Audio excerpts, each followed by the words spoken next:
हमारा जो first topic है दैट इज इलास्टिक कोलिजन। जब हम कोलिजन की बात करते हैं तो कोलिजन्स दो तरह की होती हैं। या तो हमारे पास कोलिजन होती है इलास्टिक या फिर हमारे पास कोलिजन होती है इन इलास्टिक। आपको डिफरेंस पता होना चाहिए कि इलास्टिक और इन इलास्टिक कोलिजन में क्या डिफरेंस है। तो डिफरेंस ये है, काइनेटिक एनर्जी इलास्टिक में कंजर्व रहती है लेकिन इन इलास्टिक में कंजर्व नहीं रहती। इलास्टिक कोलिजन और इन इलास्टिक कोलिजन में अगर हम डिफरेंस की बात करें तो डिफरेंस किस चीज़ का है? डिफरेंस है काइनेटिक एनर्जी का। इलास्टिक कोलिजन के अंदर काइनेटिक एनर्जी ओवरऑल कंजर्व रहेगी, मींस जितनी काइनेटिक एनर्जी इनिशियल है उतनी फाइनल है। जबकि इन इलास्टिक कोलिजन की बात करें तो इन इलास्टिक कोलिजन के अंदर हमारे पास जो काइनेटिक एनर्जी है वो कंजर्व नहीं रहती। मतलब या तो काइनेटिक एनर्जी बढ़ जाएगी या कम हो जाएगी। मोस्टली केसेस में ये होता है कि इन इलास्टिक कोलिजन में आपकी एनर्जी लॉस हो जाती है। जैसे एक स्टोन को ग्राउंड के साथ अगर हिट करता है तो स्टोन हिट करते हुए अपनी एनर्जी को लूज कर देता है in the form of heat and sound. तो उस केस में उसकी काइनेटिक एनर्जी फाइनल कम हो जाती है। तो एनर्जी कंजर्व और ना कंजर्व रहना, ये डिफरेंस है।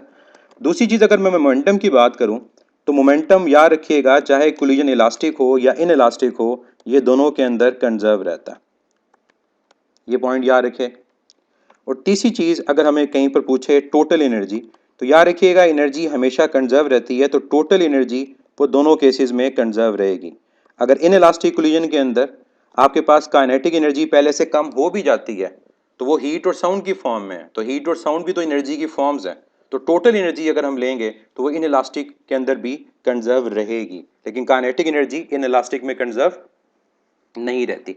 कोई भी कोलिजन परफेक्टली इलास्टिक नहीं होती, हर जगह कोलिजन में एनर्जी लूज जरूर होती है। तो हम आइडियली ले लेते हैं कि जो थोड़ी बहुत एनर्जी लूज हो भी रही है उसको नेग्लेक्ट कर दें और हम कह देते हैं कि ये कोलिजन ओवरऑल परफेक्टली इलास्टिक है। तो ये चीज़ याद रखनी है कि परफेक्टली इलास्टिक कोलिजन नहीं होता। जो हम कंसिडर करते हैं वहां पर हम एनर्जी लॉसेस को इग्नोर कर रहे होते हैं। अब हमने इस यूनिट के अंदर जो टॉपिक पर्टिकुलरली डिस्कस करना है वो इलास्टिक कोलिजन से रिलेटेड है, और वो है elastic collision in one dimension. In theoretical points के अलावा ये टॉपिक इंपॉर्टेंट है न्यूमेरिकल पॉइंट ऑफ व्यू से, और जो इसके केसेस हैं वो इंपॉर्टेंट है कि डायरेक्ट आपसे केसेस पूछे जा सकते हैं एमसीक्यूज के अंदर। Elastic collision in one dimension, इससे मुराद होगा कि हमारे पास जो बॉडीज कोलाइड कर रही हैं वो एक डायरेक्शन में मूव करें। आपके इस एमडी कैट के सिलेबस के अंदर या नम्स या एफएमडीसी के सिलेबस के अंदर elastic collision in two dimension को डिस्कस नहीं किया जाता। ठीक है, तो कहीं पर भी अगर आपको किसी बुक के अंदर टू डायमेंशन का क्वेश्चन मिले उसको इग्नोर करें क्योंकि वो आपके सिलेबस का हिस्सा नहीं है। अब elastic collision in one dimension, ये वही बात है जो हमने कल मोमेंटम में की थी कि अगर एक बॉडी जिसका मैस m1 वेलोसिटी v1 से मूव कर रही है और ये कोलाइड करती है किससे? बॉडी जिसका मैस m2 है। क्यों कोलाइड करेगी? क्योंकि हम अज्यूम कर रहे हैं कि v1 की वेलोसिटी ग्रेटर है। अब जब बॉडीज कोलाइड करेंगी तो कोलाइड करने के बाद क्या होगा? इन बॉडीज की वेलोसिटी में चेंज आएगा। लेट से v1 v डैश हो गया और जो v2 है वो v2 डैश हो गया। अब जहां तक ये बात है कि अगर ये कोलिजन इलास्टिक है, काइनेटिक एनर्जी और मोमेंटम कंजर्व है, इन दो कंडीशंस के अलावा ये जो मैंने ऊपर लिखी कि काइनेटिक एनर्जी कंजर्व है, मोमेंटम कंजर्व है या टोटल एनर्जी कंजर्व है, एक कंडीशन और भी है। और वो कंडीशन क्या है?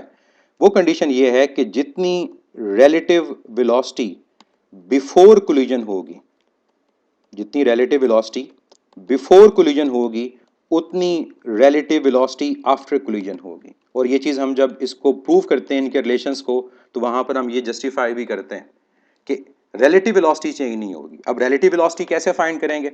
अब रिलेटिव वेलोसिटी के केसेस आपको पता होने चाहिए कि जब बॉडी सेम डायरेक्शन में मूव करती है तो रिलेटिव वेलोसिटी का डिफरेंस लिया जाता है। मैं इस चीज़ को आपको रिवाइज करवा दूं अगर आप लोग भूले में, कि अगर हमारे पास दो बॉडीज़ हैं, एक बॉडी ए है उसकी वेलोसिटी लेट से वी ए और दूसरी बॉडी बी उसकी वेलोसिटी वी बी।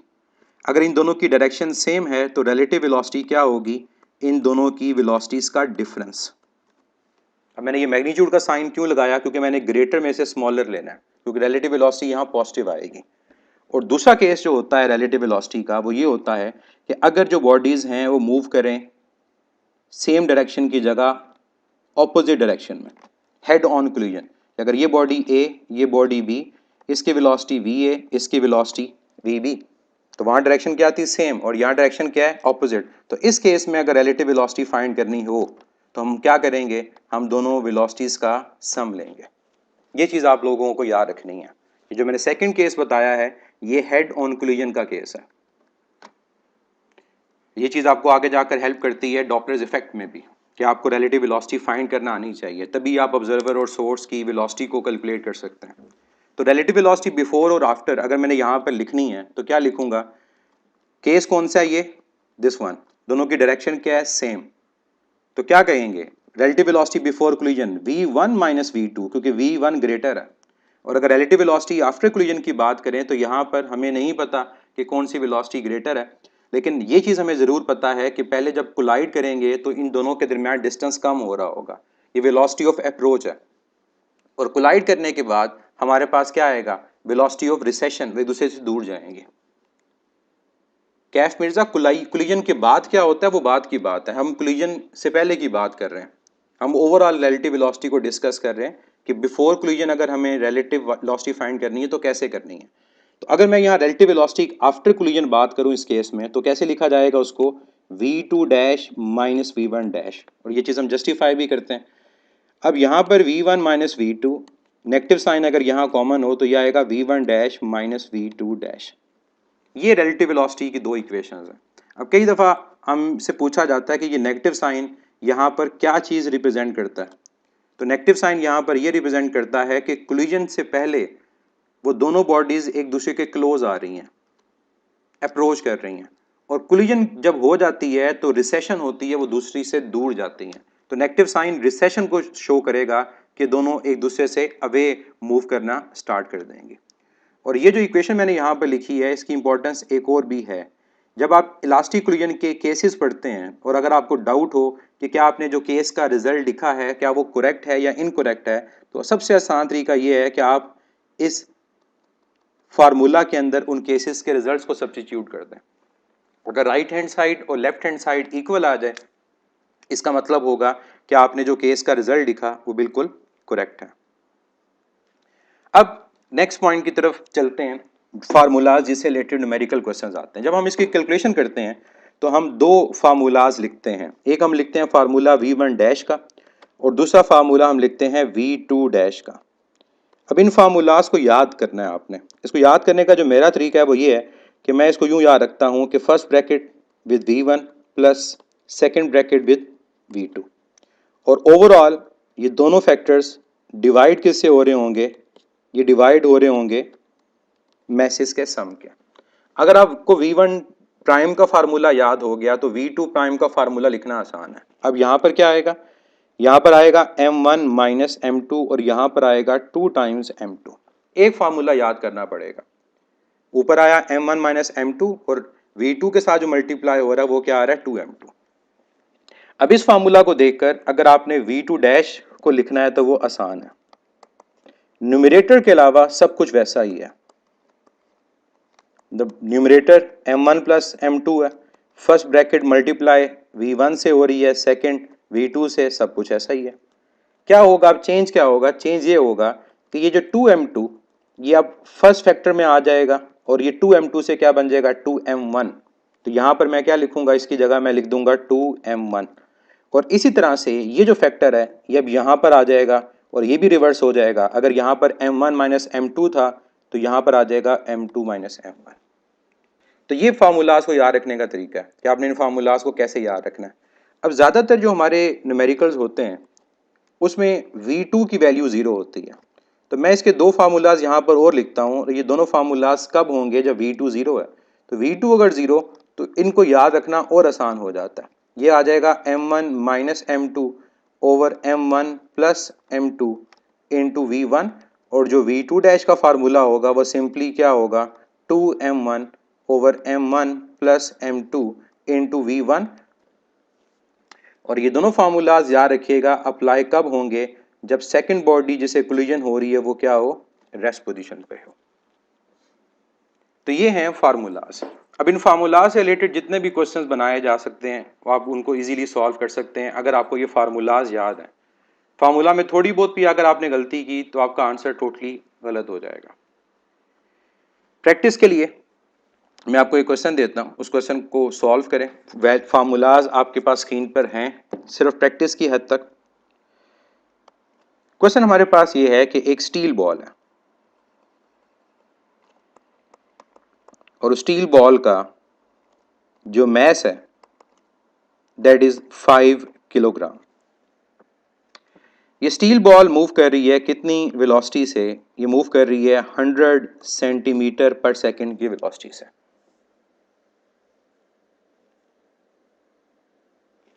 जी, मुझे समझ आ गई गलती जो आपने बताई है, V1 नहीं आएगा। Thank you. अब स्टील बॉल मूव कर रही है 100 सेंटीमीटर पर सेकंड से और ये स्टील बॉल जाके हिट करती है किसको? एक टेनिस बॉल को। और टेनिस बॉल के बारे में मैं ये बता देता हूं कि टेनिस बॉल इनिशियली क्या है? रेस्ट पर है। और इस टेनिस बॉल का जो मैस है वो हमें गिवन है एंड दैट इज 200 ग्राम। क्या चीज आपने कैलकुलेट करनी है? आपने कैलकुलेट करना है कि आफ्टर कोलिजन जो टेनिस बॉल है उसकी वेलोसिटी कितनी होगी।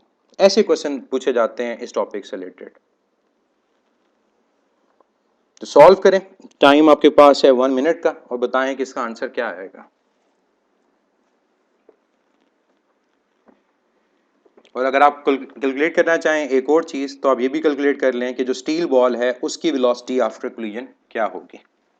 चलिए अब सॉल्व करते हैं इसको जल्दी से। अब देखिए वी डैश का मतलब क्या? ये सेकंड बॉडी है, इसका मतलब ये हमने V2 डैश कैलकुलेट करना है।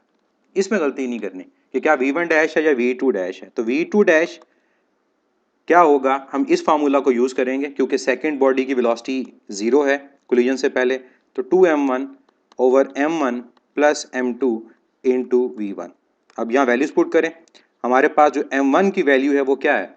m1 की वैल्यू है 5, यहाँ 5 आ जाएगा। नीचे मैसेज का सम है, m1 5 है और m2 क्या है? 200 ग्राम्स। इसको किलोग्राम में कन्वर्ट करेंगे तो ये हमारे पास आ जाएगा 200 डिवाइड बाय 1000 मींस 0.2 किलोग्राम। तो ये आपके पास आ गया 0.2 और V1 की वैल्यू हमारे पास कितनी है? That is 100। अब 2 इंटू 5 10, 10 इंटू 100 यहाँ के पास आ जाएगा 1000। अब 1000 के साथ जो हमारे पास डिवाइड हो रहा है वो क्या फैक्टर डिवाइड हो रहा है? अब यहाँ पर आप लोग वैल्यूज को देखें कि वैल्यूज क्या हमने सही पुट की हैं। m1 5 है, बिल्कुल m1 5 है। m1 प्लस m2 5 और ये m2 कितना है? 0.2, नीचे भी ठीक है। v1 क्या है? वो 100 लेकिन सेंटीमीटर। अगर ये सेंटीमीटर तो यहाँ पर इसको 100 से डिवाइड करना ज़रूरी है। तो जल्दी नहीं करनी, ये आपके पास नहीं आएगा। 100 से डिवाइड करेंगे तो ये क्या हो जाएगा? ये कैंसिल आउट हो जाएगा। तो रिजल्ट सिर्फ आ जाएगा 10 और नीचे क्या आ जाएगा? 5.2। अब अप्रॉक्सीमेशन से इसको सॉल्व करें। अप्रॉक्सीमेशन से सॉल्व करने का मतलब ये है कि आप अगर 5.2 नीचे लेकर सॉल्व करना स्टार्ट कर देंगे टाइम ज़ाया होगा। आपको ऑप्शंस क्लियर नज़र आ रही होंगी क्या आंसर है। आप 100 ओवर 5 लें तो अप्रॉक्सीमेटली आपका जो आंसर आएगा वो क्या आएगा? वो 2 मीटर पर सेकेंड आएगा, सेंटीमीटर में नहीं आएगा क्योंकि मैं पहले से कन्वर्ट इसको कर चुका। तो जिनका आंसर 1.9 है वो करेक्ट है। अब दूसरी तरफ अगर हम चलते हैं कि स्टील बॉल की वेलोसिटी, तो स्टील बॉल की वेलोसिटी का मतलब है कि आपने V1 डैश कैलकुलेट करना है और V1 डैश हमारे पास क्या आएगा? m1 minus m2 over m1 plus m2 और साथ मल्टीप्लाई क्या हो रहा है? V1। अब m1 कितना है हमारे पास? m1 की वैल्यू हमारे पास है 5 और m2 क्या है? 0.2 और नीचे क्या आएगा? नीचे आएगा 5 प्लस 0.2 और सब मल्टीप्लाई क्या हो रहा है? V1 और V1 की वैल्यू क्या? 100 सेंटीमीटर मीन्स ये 1 मीटर पर सेकेंड है। तो ये सिंपल आ गया। ऊपर 4.8 नीचे क्या है? 5.2। अब यहाँ पर मैं दोबारा आपको कहूँगा कि टाइम को वेस्ट नहीं करना, कोशिश करें इसको जल्दी सॉल्व करें। तो ऊपर 4.8 नीचे 5.2 तो अप्रॉक्सीमेट जो आपका आंसर है यहाँ पर भी वो 1 मीटर पर सेकेंड है। अब आपको इस क्वेश्चन को देखकर याद आ जाएगा केस आपका कि elastic collision in one dimension के केसेस हैं ये, कि अगर एक हैवी बॉडी लाइटर बॉडी से स्ट्राइक करे तो क्या होगा। जो हैवी बॉडी है उसकी वेलोसिटी में चेंज नहीं आएगा लेकिन जो लाइटर बॉडी है उसकी वेलोसिटी डबल हो जाएगी। तो यही रिजल्ट आपके सामने है। ये हमारे पास जो बॉडी स्टील बॉल है इसका मैस लार्ज है और जो टेनिस बॉल है उसका मैस क्या है? स्मॉल। तो हैवियर बॉडी जब लाइटर बॉडी से स्ट्राइक करेगी तो हैवियर बॉडी की वेलोसिटी चेंज नहीं होगी, ये आपके सामने। उसकी वेलोसिटी पहले भी 1 मीटर पर सेकंड थी, अब भी 1 मीटर पर सेकंड। लेकिन जो लाइटर बॉडी होगी उसकी वेलोसिटी डबल हो जाएगी, किससे? v1 से। तो ये देख सकते हैं कि v1 अगर 1 था तो ये कितना है? ये 2 मीटर पर सेकंड है। तो कई दफ़ा क्वेश्चन आपको सोल्यूशन की बजाय देखना पड़ता है कि किसी शॉर्टकट से होगा, क्या ये किसी केस को रिप्रेजेंट तो नहीं करता। तो आए चलते हैं और केसेस को डिस्कस करते हैं कि हमारे पास इलास्टिक कोलिजन के क्या क्या केसेस हैं। अब केसेस हमारे पास जो हैं वो कंडीशन बेस हैं। पहला केस ये है कि अगर दोनों बॉडीज का मैस इक्वल हो तो रिजल्ट क्या आएगा। रिजल्ट का मतलब ये है कि v1 डैश और v2 डैश की वैल्यू क्या आएगी। तो सिंपल आप अपने फार्मूलाज को देखें। अपने फार्मूला के अंदर अगर आप इस फार्मूला के अंदर m1 और m2 को इक्वल पुट करेंगे तो क्या होगा? m1 माइनस m2, आपका न्यूमरेटर 0, ये पूरा फैक्टर 0, और यहाँ जो सेकंड वैल्यू है ऊपर आएगा 2m, नीचे भी 2m, 2m 2m से कैंसिल, तो क्या आएगा? v2। इसका मतलब मैथ सेम हो तो v1 डैश की वैल्यू किसके इक्वल आएगी? v2 के। सिमिलरली v2 डैश को देखें तो v2 डैश के अंदर भी ऐसा ही है कि सेकंड फैक्टर तो डिफरेंस की वजह से 0 हो जाएगा। जो फर्स्ट फैक्टर है उसमें ऊपर 2m, नीचे भी m plus m, 2m, 2m 2m से कैंसिल, तो आंसर क्या आएगा? v1। तो आपने इसको किस तरह से याद रखना है? आपने इसको यूं याद रखना है कि जब दो बॉडीज का मैस इक्वल हो और उनका कोलिजन इलास्टिक हो तो उनकी वेलोसिटीज इंटरचेंज हो जाएंगी। वेलोसिटीज इंटरचेंज होने का मतलब ये है कि जो वेलोसिटी v1 की थी अब वो v2 डैश के इक्वल आएगी, और जो वेलोसिटी v2 की थी वो v1 डैश के इक्वल आएगी। तो ये शॉर्टकट याद रखें कि अगर मैसेज इक्वल हो वेलोसिटी क्या होगी? इंटरचेंज। सेकंड केस क्या है? सेकंड केस ये है कि अगर मैस तो इक्वल हो, साथ साथ ये भी कह दिया जाए कि सेकंड बॉडी की वेलोसिटी 0 है। ये पहला केस ही आगे एक्सप्लेन होगा कि मैस इक्वल, तो यहां तक रिजल्ट तो सेम है, वेलोसिटी इंटरचेंज। अब v2 क्या है? 0, तो फर्स्ट में v2 को 0 पुट करें तो यहाँ v1 डैश क्या हो जाएगा? 0, लेकिन v2 डैश v1 के इक्वल ही आएगा। तो फर्स्ट और सेकंड केस सिमिलर हैं, फर्क सिर्फ इतना कि फर्स्ट में v2 0 नहीं है और सेकंड में v2 क्या है? वो 0 के इक्वल है। थर्ड केस, थर्ड केस हमारे पास है कि अगर m1 का जो वैल्यू है, मैग्नीट्यूड है, वो m2 से बहुत ज़्यादा ग्रेटर हो, थोड़ी बहुत नहीं, थोड़ी बहुत हो तो फिर सॉल्व करना पड़ेगा। If m1 is very much greater than m2 and v2 is equal to 0। इसको पहले डायरेक्ट याद रखें कि अगर एक हैवी बॉडी लाइटर बॉडी से स्ट्राइक करे, जैसा भी हमने क्वेश्चन किया, तो हैवी बॉडी की वेलोसिटी को फर्क नहीं पड़ता, लेकिन वो अपना मोमेंटम लाइटर बॉडी में ट्रांसफर करेगी और लाइटर बॉडी की वेलोसिटी क्या हो जाएगी? डबल हो जाएगी। दैट मीन्स इसका रिजल्ट क्या आएगा? इसका रिजल्ट आएगा कि v1 डैश v1 के इक्वल होगा, लेकिन जो v2 डैश उसकी वेलोसिटी डबल हो जाएगी। अब मैंने कोई फार्मूला यूज नहीं किया। अब फर्ज करें टेस्ट में आपको एक डाउट क्रिएट हो जाता है कि क्या ये आंसर करेक्ट है या इनकरेक्ट है। तो आपने क्या करना होगा? आपने जो रिलेटिव वेलोसिटी की इक्वेशन थी उसमें इसको सब्स्टिट्यूट करके चेक करना होगा। तो इसको चेक करते हैं। अब चेकिंग के लिए आपने रिलेटिव वेलोसिटी की इक्वेशन यूज की, v1 minus v2 is equal to v2 dash minus v1 dash. ये जो रिजल्ट आपके सामने लिखा हुआ है इस रिजल्ट को यहाँ सब्स्टिट्यूट कर दें।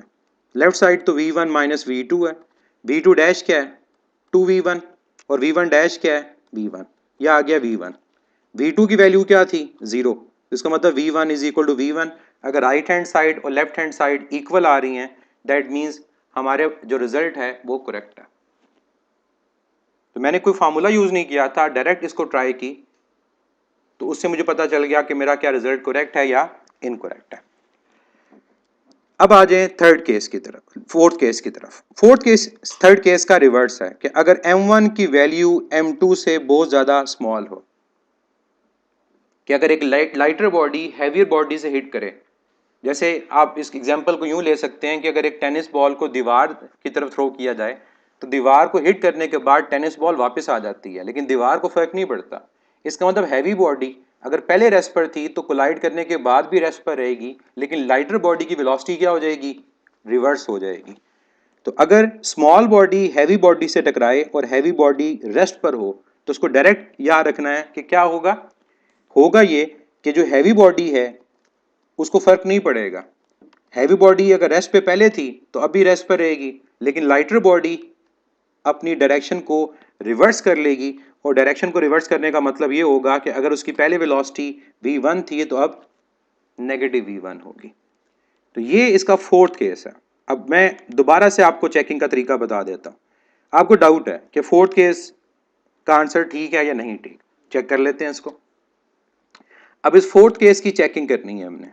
चेकिंग का तरीका क्या है? चेकिंग का तरीका ये कि रिलेटिव वेलोसिटी की इक्वेशन को यूज कर लिया जाए। अब वैल्यू सब्स्टिट्यूट करें। जो v1 की वैल्यू है वो हमारे पास v1, v2 क्या है? 0, v2 डैश क्या है? 0, और v1 डैश क्या है? v1 डैश नेगेटिव v1 है। तो लेफ्ट साइड पे क्या आया? v1, और राइट साइड पे नेगेटिव नेगेटिव पॉजिटिव, यहां भी क्या आ गया? v1। तो राइट हैंड साइड और लेफ्ट हैंड साइड क्या है? इक्वल। दैट मींस हमारा फोर्थ केस का रिजल्ट भी करेक्ट है। तो ये चार इसके केसेस हैं। इसके अलावा कोई भी केस और बना दिया जाए, आप रिलेटिव वेलोसिटी की इक्वेशन से अपने रिजल्ट को चेक कर सकते हैं। तो अगर लेफ्ट हैंड साइड और राइट हैंड साइड इक्वल आ जाए, इसका मतलब आपका जो केस है उसकी वैल्यू जो आपने अज्यूम की थी, अगर आपको याद नहीं है तो वो करेक्ट आएगी। तो ये इलास्टिक कोलिजन का टॉपिक था, जिसमें हमने इलास्टिक कोलिजन के फार्मूलाज को डिस्कस किया और उसके केसेस को डिस्कस किया। चलें अब हम चलते हैं अपने मोस्ट इंपॉर्टेंट टॉपिक इस चैप्टर के, प्रोजेक्टाइल मोशन। पहले हम इसके थ्योरेटिकल पॉइंट्स को डिस्कस करेंगे, और थ्योरेटिकल पॉइंट्स को डिस्कस करने के बाद फिर हम इसके न्यूमेरिकल पॉइंट की तरफ जाएंगे। कुछ शॉर्टकट्स भी हैं इस टॉपिक से रिलेटेड, उनको भी डिस्कस करेंगे। और प्रोजेक्टाइल मोशन की जो डिफरेंट टाइप्स हैं या डिफरेंट केसेस हैं, horizontal projectile motion, vertical projectile motion and oblique projectile motion, उनकी बात भी करेंगे। अब प्रोजेक्टाइल मोशन के बारे में आप सबको पता है कि what is projectile motion. Projectile motion is basically a two dimensional motion, जिसमें बॉडी हॉरिजॉन्टल डायरेक्शन में मूव भी कर रही होती है और हॉरिजॉन्टल डायरेक्शन के अलावा वर्टिकल डायरेक्शन में मूव भी कर रही होती है। तो जहां पर भी हॉरिजॉन्टल और वर्टिकल दोनों डायरेक्शन प्रेजेंट हो, हम ऐसी मोशन को प्रोजेक्टाइल मोशन का नाम देते हैं। तो फर्स्ट डिस्क्रिप्टिव फॉर्म जिसकी बनती है वो ये बनती है, projectile motion is a two dimensional motion. हम मैकेनिक्स के अंदर जो टॉपिक्स टू डायमेंशन में डिस्कस करते हैं वो ये प्रोजेक्टाइल मोशन का है। तो टू डायमेंशनल मोशन, इसका मतलब क्या होता है? इसका मतलब होता है कि हमारे पास जो बॉडी मूव कर रही होती है वो हॉरिजॉन्टल और वर्टिकल दोनों डायरेक्शन में मूव कर रही होती है। हॉरिजॉन्टल डायरेक्शन भी है और वर्टिकल डायरेक्शन भी है। एक्सेप्शन यहाँ पर आती है जब हम 90 डिग्री पे बॉडी को थ्रो करते हैं, वहां पर सिर्फ वर्टिकल मोशन होती है, हॉरिजॉन्टल नहीं होती, लेकिन सिर्फ एक्सेप्शन है, वो कोई स्पेशल केस है। कई बुक्स में उसको प्रोजेक्टाइल मोशन कंसीडर ही नहीं किया जाता 90 डिग्री को। दूसरी चीज प्रोजेक्टाइल मोशन के बारे में याद रखिएगा कि प्रोजेक्टाइल मोशन एक टू डायमेंशनल मोशन है अंडर कांस्टेंट एक्सेलेरेशन। इसमें ओवरऑल जो बॉडी की एक्सेलेरेशन होती है वो कांस्टेंट रहती है। अब ये एमसीक्यू पूछा जाता है कि वो कांस्टेंट एक्सेलेरेशन क्या है? That constant acceleration is acceleration due to gravity. वो एक्सेलेरेशन ड्यू टू ग्रेविटी के इक्वल है। नेक्स्ट, हम इसमें क्या कंडीशन लेते हैं प्रोजेक्टाइल मोशन में? प्रोजेक्टाइल मोशन जो हम पढ़ रहे होते हैं, हम इसके अंदर एयर रेजिस्टेंस को निगलेक्ट कर रहे होते हैं। हम आइडियल बात कर रहे होते हैं कि ओवरऑल बॉडी पे किसी भी तरह की एयर रेजिस्टेंस नहीं प्रेजेंट, और इसी एयर रेजिस्टेंस के प्रेजेंट ना होने की वजह से क्या होता है, हमारे पास अलोंग एक्स एक्सिस फोर्सेस को जीरो अज्यूम किया जाता है। और जब अलोंग एक्स फोर्स को जीरो लिया जाएगा, ऑब्वियसली अलोंग एक्स एक्सेलेरेशन भी क्या होगी? जीरो। तो horizontal component of acceleration in projectile motion is zero. Horizontal overall g के इक्वल है। इसी तरह अगर एक्सेलेरेशन अलोंग एक्स जीरो है, हमें कहना पड़ेगा कि एक्स कंपोनेंट जो वेलोसिटी का होगा वो कांस्टेंट रहेगा, वो यूनिफॉर्म रहेगा। और इस कांस्टेंट रहने का मतलब समझिएगा ताकि आप गलती ना करें। इसका मतलब रहने का ये है कि किसी भी पॉइंट के ऊपर फाइनल वेलोसिटी का एक्स कंपोनेंट फाइंड करेंगे तो वो इनिशियल वेलोसिटी के एक्स कंपोनेंट के इक्वल आएगा, वी आई कॉस थीटा। मैंने लेक्चर से कुछ देर पहले एक क्वेश्चन अपलोड किया था चैनल की कम्युनिटी के अंदर, और वो क्वेश्चन यही था कि हमारे पास प्रोजेक्टाइल मोशन में मैक्सिमम हाइट पे वेलोसिटी क्या होती है। और मैंने ऑप्शंस वहां पर दी थी, जीरो की, minimum but not zero, equal to the X component of initial velocity, और लास्ट मैंने ऑप्शन दी थी बोथ बीटा एंड चार्ली। तो ये बात आपको अगर याद है कि हमारे पास एक्स कंपोनेंट यूनिफॉर्म है, तो आप कभी आंसर ये नहीं देंगे कि प्रोजेक्टाइल मोशन में मैक्सिमम हाइट पे वेलोसिटी जीरो है। प्रोजेक्टाइल मोशन में जब बॉडी मैक्सिमम हाइट पे पहुंचती है तो याद रखें वहां वेलोसिटी नॉन जीरो होती है, और वहां सिर्फ और सिर्फ जो वेलोसिटी है वो वेलोसिटी के एक्स कंपोनेंट के इक्वल है, और ये किसके इक्वल है? वी आई एक्स के। यहाँ y कॉम्पोनेंट 0 होता है लेकिन x कॉम्पोनेंट 0 नहीं होता। ज़ैनब शायद 0 नहीं होगा, मैक्सिमम हाइट पे वेलोसिटी मिनिमम होगी और x कॉम्पोनेंट के इक्वल होगी। तो जो क्वेश्चन मैंने अपलोड किया था उसका आंसर क्या था? Delta, both b and c। Next, ये तो हो गई x कॉम्पोनेंट की बात। अब आ जाए y कॉम्पोनेंट की तरफ। प्रोजेक्टाइल मोशन में हम ग्रेविटेशनल फोर्स को निगलेक्ट नहीं करते, motion under the effect of gravity है। तो अगर बॉडी पे ग्रेविटेशनल फोर्स अप्लाई हो रही है और तभी बॉडी डाउनवर्ड आएगी, तभी जो ये पाथ बनेगा पैराबोलिक बनेगा। तो ग्रेविटेशनल फोर्स अगर अप्लाई हो रही है, ये नॉन जीरो है, तो इसका मतलब ये होगा कि एक्सेलेरेशन का y कंपोनेंट भी प्रेजेंट होगा। और ये जो एक्सेलेरेशन का y कंपोनेंट होगा किसके इक्वल होगा? नेगेटिव g के। ये वही बात है कि जब बॉडी को हम थ्रो करेंगे तो थ्रू आउट द मोशन, चाहे पॉइंट ऑफ प्रोजेक्शन है और बॉडी यहाँ से मैक्सिमम हाइट की तरफ जा रही है और बॉडी मैक्सिमम हाइट से लैंडिंग की तरफ जा रही है, हर पॉइंट के ऊपर एक्सेलेरेशन की डायरेक्शन क्या है? डाउनवर्ड। इस वजह से हर पॉइंट पे एक्सेलेरेशन का y कंपोनेंट क्या होगा? वो नेगेटिव g के इक्वल आएगा। और यहां से आप लोगों ने ये बात याद रखनी है कि अगर एक्सेलेरेशन प्रेजेंट है, इसका मतलब होगा कि वेलोसिटी का y कंपोनेंट यूनिफॉर्म नहीं होता, वेलोसिटी का y कंपोनेंट वेरिएबल होता है। अब इस वेलोसिटी के y कंपोनेंट का वेरिएबल बिहेवियर क्या है? वेलोसिटी के y कंपोनेंट के वेरिएबल होने का मतलब क्या है? इसका मतलब यह है कि बॉडी जब पॉइंट ऑफ प्रोजेक्शन से मैक्सिमम हाइट की तरफ जाएगी, पॉइंट ऑफ प्रोजेक्शन से मैक्सिमम हाइट की तरफ जाएगी अपवर्ड, तो अपवर्ड जाते हुए वेलोसिटी का जो y कंपोनेंट होता है वो डिक्रीज करता है। जब बॉडी मैक्सिमम हाइट पे पहुंचती है, वेलोसिटी का y कंपोनेंट 0 हो जाता है और बॉडी जब मैक्सिमम हाइट से दोबारा पॉइंट ऑफ लैंडिंग की तरफ जा रही होती है, वेलोसिटी का y कंपोनेंट इंक्रीज कर रहा होता है। ये वेलोसिटी के y कंपोनेंट के वेरिएबल होने का मतलब है। और वेरिएबल बिहेवियर क्या है?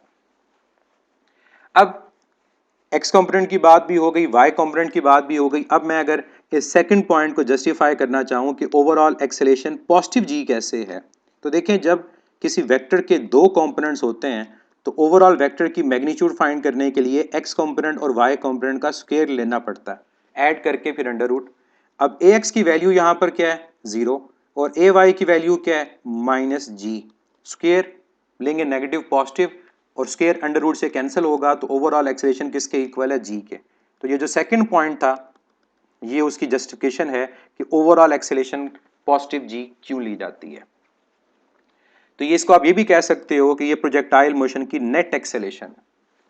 नेक्स्ट, हमारे पास प्रोजेक्टाइल मोशन का पॉइंट जो आप याद रखोगे, जो पॉइंट ये अभी एक अलोरा आबिद ने पूछा भी, वो ये है कि अगर प्रोजेक्टाइल मोशन में पूछा जाए कि मिनिमम वेलोसिटी कहाँ होती है, तो प्रोजेक्टाइल मोशन में मिनिमम वेलोसिटी जो होती है वो मैक्सिमम हाइट पर होती है।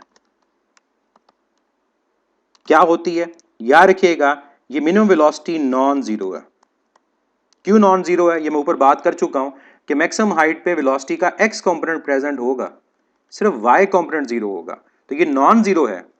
और ये किसके इक्वल है मैक्सिमम हाइट पे वेलोसिटी? ये सिर्फ वेलोसिटी के x कंपोनेंट के इक्वल है, यानी vi cos थीटा के इक्वल है। और यहां पर y कंपोनेंट जो होगा वो जीरो होगा। तो उस क्वेश्चन के अंदर जो दो ऑप्शन थी वो करेक्ट थी। कौन कौन सी? एक ऑप्शन ये करेक्ट थी कि हमारे पास प्रोजेक्टाइल मोशन में मैक्सिमम हाइट पे वेलोसिटी क्या है? मिनिमम है और नॉन जीरो है। और दूसरी ऑप्शन क्या करेक्ट है? वो वेलोसिटी के इनिशियल x कंपोनेंट के इक्वल है। इस वजह से डेल्टा ऑप्शन बनेगी। प्रोजेक्टाइल मोशन की इंस्टेंटेनियस एक्सेलेरेशन नेगेटिव इसलिए लेते हैं कि हर पॉइंट के ऊपर ग्रेविटेशनल फोर्स की डायरेक्शन डाउनवर्ड है। तो अगर ग्रेविटेशनल फोर्स की डायरेक्शन डाउनवर्ड है तो एक्सेलेरेशन की डायरेक्शन भी क्या है? वो डाउनवर्ड है। तो डाउनवर्ड की वजह से इसको क्या लेंगे? नेगेटिव लेंगे।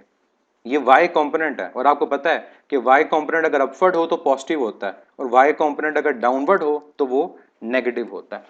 नेक्स्ट पॉइंट, प्रोजेक्टाइल मोशन में अगर हमसे पूछा जाए कि मैक्सिमम वेलोसिटी कहां पर होती है, और ये दो पॉइंट पर होती है। इसकी मैक्सिमम वेलोसिटी हमारे पास होती है एक पॉइंट ऑफ प्रोजेक्शन के ऊपर जहां बॉडी को थ्रो किया, और पॉइंट ऑफ प्रोजेक्शन के अलावा ये कहां पर होती है? ये पॉइंट ऑफ लैंडिंग पर होती है। और इससे रिलेटेड आपके एफएससी की बुक में एक शॉर्ट क्वेश्चन भी है। नेक्स्ट पॉइंट प्रोजेक्टाइल मोशन से रिलेटेड जो थ्योरेटिकल आप याद रखेंगे। नेक्स्ट पॉइंट प्रोजेक्टाइल मोशन में एमसीक्यू पॉइंट ऑफ व्यू से कि अगर हमसे प्रोजेक्टाइल मोशन का पाथ पूछा जाए और पाथ के अलावा अगर प्रोजेक्टाइल मोशन की ट्रैजेक्टरी पूछी जाए, तो याद रखिएगा पाथ और ट्रैजेक्टरी इन दोनों का आंसर क्या होगा? पैराबोला। कि प्रोजेक्टाइल मोशन का जो पाथ होता है या पैराबोला, जो शेप है, ट्रेजेक्ट्री है, वो पैराबोला। और ये पैराबोलिक शेप, इसको मैं यूं भी कह सकता हूं कि पैराबोला के अलावा पैराबोलिक शेप, ये बेसिकली कॉनिकल शेप है। ये मैथमेटिक्स में स्टूडेंट्स पढ़ते हैं conical shapes, circle conical shape है, एलिप्स कॉनिकल शेप है, उसके अलावा पैराबोला और हाइपरबोला। पैराबोला सिर्फ जो शेप हम ड्रॉ करते हैं ये नहीं होता, पैराबोला पॉजिटिव एक्स पर भी हो सकता है, नेगेटिव एक्स पर भी, पॉजिटिव वाई पर, नेगेटिव वाई पर भी। और पैराबोला और हाइपरबोला में डिफरेंस होता है, ये मैं आपको यहाँ क्लियर कर दूं कि पैराबोलिक शेप और हाइपरबोलिक शेप सेम नहीं होती। किसी भी बॉडी का पाथ हाइपरबोला नहीं हो सकता। मैं यहाँ पर सिर्फ आपकी क्लैरिटी के लिए बता दूं कि हाइपरबोला कैसा होगा। अगर हाइपरबोला की बात की जाए तो मैं एक हाइपरबोला बना देता हूं, वो ये है, एट अ टाइम पॉजिटिव आई पर भी और नेगेटिव आई पर भी, ये हाइपरबोला है। और जो पैराबोला होगा वो सिर्फ और सिर्फ या तो होगा पॉजिटिव आई पे या होगा नेगेटिव आई पे। और कोई भी ग्राफ आपके पूरे एफएससी के सिलेबस के अंदर या किसी बॉडी का पाथ हाइपरबोला नहीं है। जैसे हाइपरबोला कहीं पर भी आए तो सिर्फ आपको कंफ्यूज करने के लिए कहेगा, अदरवाइज हाइपरबोला नहीं होगा। पाथ ऑफ ट्रेजेक्ट्री के अलावा कुछ पॉइंट्स और हैं जो आपने डायरेक्ट याद रखने और आपको पता है। वो क्या है कि जब आपका एंगल 45 डिग्री होगा तो 45 डिग्री के ऊपर आपके पास जो रेंज होती है वो क्या होती है? मैक्सिमम होती है। इसके अलावा जो पॉइंट आप याद रखेंगे वो ये कि हमारे पास जब एंगल 76 डिग्री होगा, 76 डिग्री को tan इनवर्स 4 भी कहा जाता है, इस पॉइंट के ऊपर रेंज और हाइट की मैग्नीट्यूड इक्वल होगी। कि अगर रेंज 500 मीटर है तो हाइट भी कितनी होगी? 500 मीटर होगी। इसको दोनों तरह से याद रखिएगा, 76 डिग्री भी, और अगर 76 डिग्री की जगह tan इनवर्स 4 लिखा हो, दोनों का आंसर क्या आएगा? 76 डिग्री। इसके अलावा जो पॉइंट आपने डायरेक्ट याद रखना है, इसको कहेंगे, मैं आगे जस्टिफाई भी कर दूंगा, कि 15 डिग्री वो एंगल होता है जिस एंगल के ऊपर रेंज की वैल्यू मैक्सिमम रेंज का हाफ हो जाती है। 15 डिग्री कि अगर मैक्सिमम रेंज 400 मीटर है तो किस एंगल के ऊपर आपकी रेंज 200 मीटर होगी? तो सिंपल आप याद रखिएगा 15 डिग्री। जस्टिफाई भी इसको करेंगे कि कैसे ये हमारे पास 15 डिग्री आता है। और एक और पॉइंट जो डायरेक्ट आपको याद रखना है वो ये कि हर वो दो एंगल जिनका सम 90 डिग्री होगा, हर वो दो एंगल जिनका सम क्या होगा? 90 डिग्री। याद रखिएगा उन एंगल्स के लिए आपकी रेंज इक्वल होगी। हर वो दो एंगल जिनका सम 90 डिग्री हो उन पे रेंज क्या होगी? वो इक्वल होगी। यानी अगर मैं कहता हूं कि एक एंगल 30 है और एक 60 है तो 30 प्लस 60 90, तो 30 और 60 90 है, इसका मतलब सम 90, तो 60 और 30 पे रेंज क्या है? सेम है। मैं रिपीट कर रहा हूं पॉइंट को कि हर वो दो एंगल जिनका सम 90 होगा उन पर रेंज क्या होगी? इक्वल। अब इससे रिलेटेड जो क्वेश्चन आता है वो पेयर्स की फॉर्म में आता है कि मैं आपको लेट से कुछ पेयर्स लिख कर देता हूं कि मेरे पास 30 डिग्री है और 60 डिग्री है, इसके अलावा 20 डिग्री है, 70 डिग्री है, 15 डिग्री है, 75 डिग्री है, और इवन मेरे पास 40 डिग्री है और 50 डिग्री है। अब इन चारों पेयर्स को देखो तो चारों पेयर्स के अंदर हमारे पास सम क्या आ रहा है? 90 आ रहा है। इन दो सम का सम देखें 90, इन दो का सम देखें 90, इन दो का सम देखें 90, इन दो का सम देखें 90। तो हर वो दो एंगल जिनका सम 90 होगा उन पे रेंज क्या होगी? इक्वल होगी। ये बात याद रखनी है। इस चीज को आपकी बुक के अंदर एक और तरह से भी कहा गया, और वो इस तरह से कहा गया कि अगर हम 45 डिग्री में जितना एंगल ऐड करते हैं, अगर 45 डिग्री में हम उतना एंगल सब्ट्रैक्ट करते हैं तो इन दोनों एंगल्स के ऊपर आपकी रेंज इक्वल होगी। याद रखें दोनों का मतलब सेम है, इनमें कोई डिफरेंस नहीं है। और अगर मैं इसको जस्टिफाई करना चाहूं तो अपनी इस कंडीशन से तो मैं θ1 और θ2 को ऐड कर देता हूं। जब θ1 और θ2 को ऐड करूंगा 45 plus theta plus 45 minus theta, ये कैंसिल हो जाएगा, क्या आएगा? 90। तो क्या कंडीशन थी? हर वो दो एंगल जिनका सम 90 होगा उन पे रेंज क्या होगी? वो इक्वल होगी। अब यहां पर एक क्वेश्चन पूछा था कि हमारे पास कि मिनिमम कब होगा, तो उसका आंसर आप लोगों ने भी दिया, मैं वो भी उसको बता दूं। देखिए हमारे पास जो 45 डिग्री है, उस 45 डिग्री पे रेंज क्या है? मैक्सिमम है। हम जितना 45 डिग्री के क्लोज होंगे हमारी रेंज ज़्यादा होगी, और जितना 45 डिग्री से दूर जाते जाएंगे हमारी रेंज उतनी कम होती जाएगी। एक क्वेश्चन की फॉर्म में मैं आपको ये कहता हूं कि लेट्स से मेरे पास डिफरेंट एंगल्स हैं। एक मेरे पास एंगल है 10 डिग्री, एक मेरे पास एंगल है 25 डिग्री, एक मेरे पास एंगल है 70 डिग्री। अब इन एंगल्स के ऊपर अगर देखा जाए कि हमारे पास किस एंगल पे रेंज 45 के अलावा ज्यादा है, मतलब 45 पे तो मैक्सिमम है, उसके बाद किसकी ज्यादा है, तो क्या देखेंगे कि जिसका डिफरेंस 45 से कम है। अगर मैं यहां पर डिफरेंस कैलकुलेट करूं 25 और 45 का, तो ये डिफरेंस कितना है? 20 का। अगर मैं 10 का और 45 का डिफरेंस लेता हूं, ये कितना है? 35 का। और अगर मैं 45 और 70 का डिफरेंस लेता हूं, तो ये डिफरेंस कितना है? ये 30 का। तो किस एंगल का 45 से डिफरेंस कम है? तो जो चीज मैंने यहां बताना चाह रहा हूं वो ये है कि 45 के जो सबसे क्लोज होगा वहां रेंज क्या होगी? 45 के बाद ज्यादा, इसका मतलब 25 डिग्री। तो अगर मैं इसको एक ऑर्डर में लिखूं तो मैं क्या लिखूंगा कि सबसे ज्यादा जो रेंज है वो किस पर है? 45 पर। 45 की रेंज के बाद 25, 25 के बाद कौन आएगा? 70, और सबसे कम इसमें कौन आ रहा होगा? वो 10 डिग्री आ रहा होगा। तो ये कुछ पॉइंट्स ऐसे हैं जो डायरेक्ट आपको याद होने चाहिए।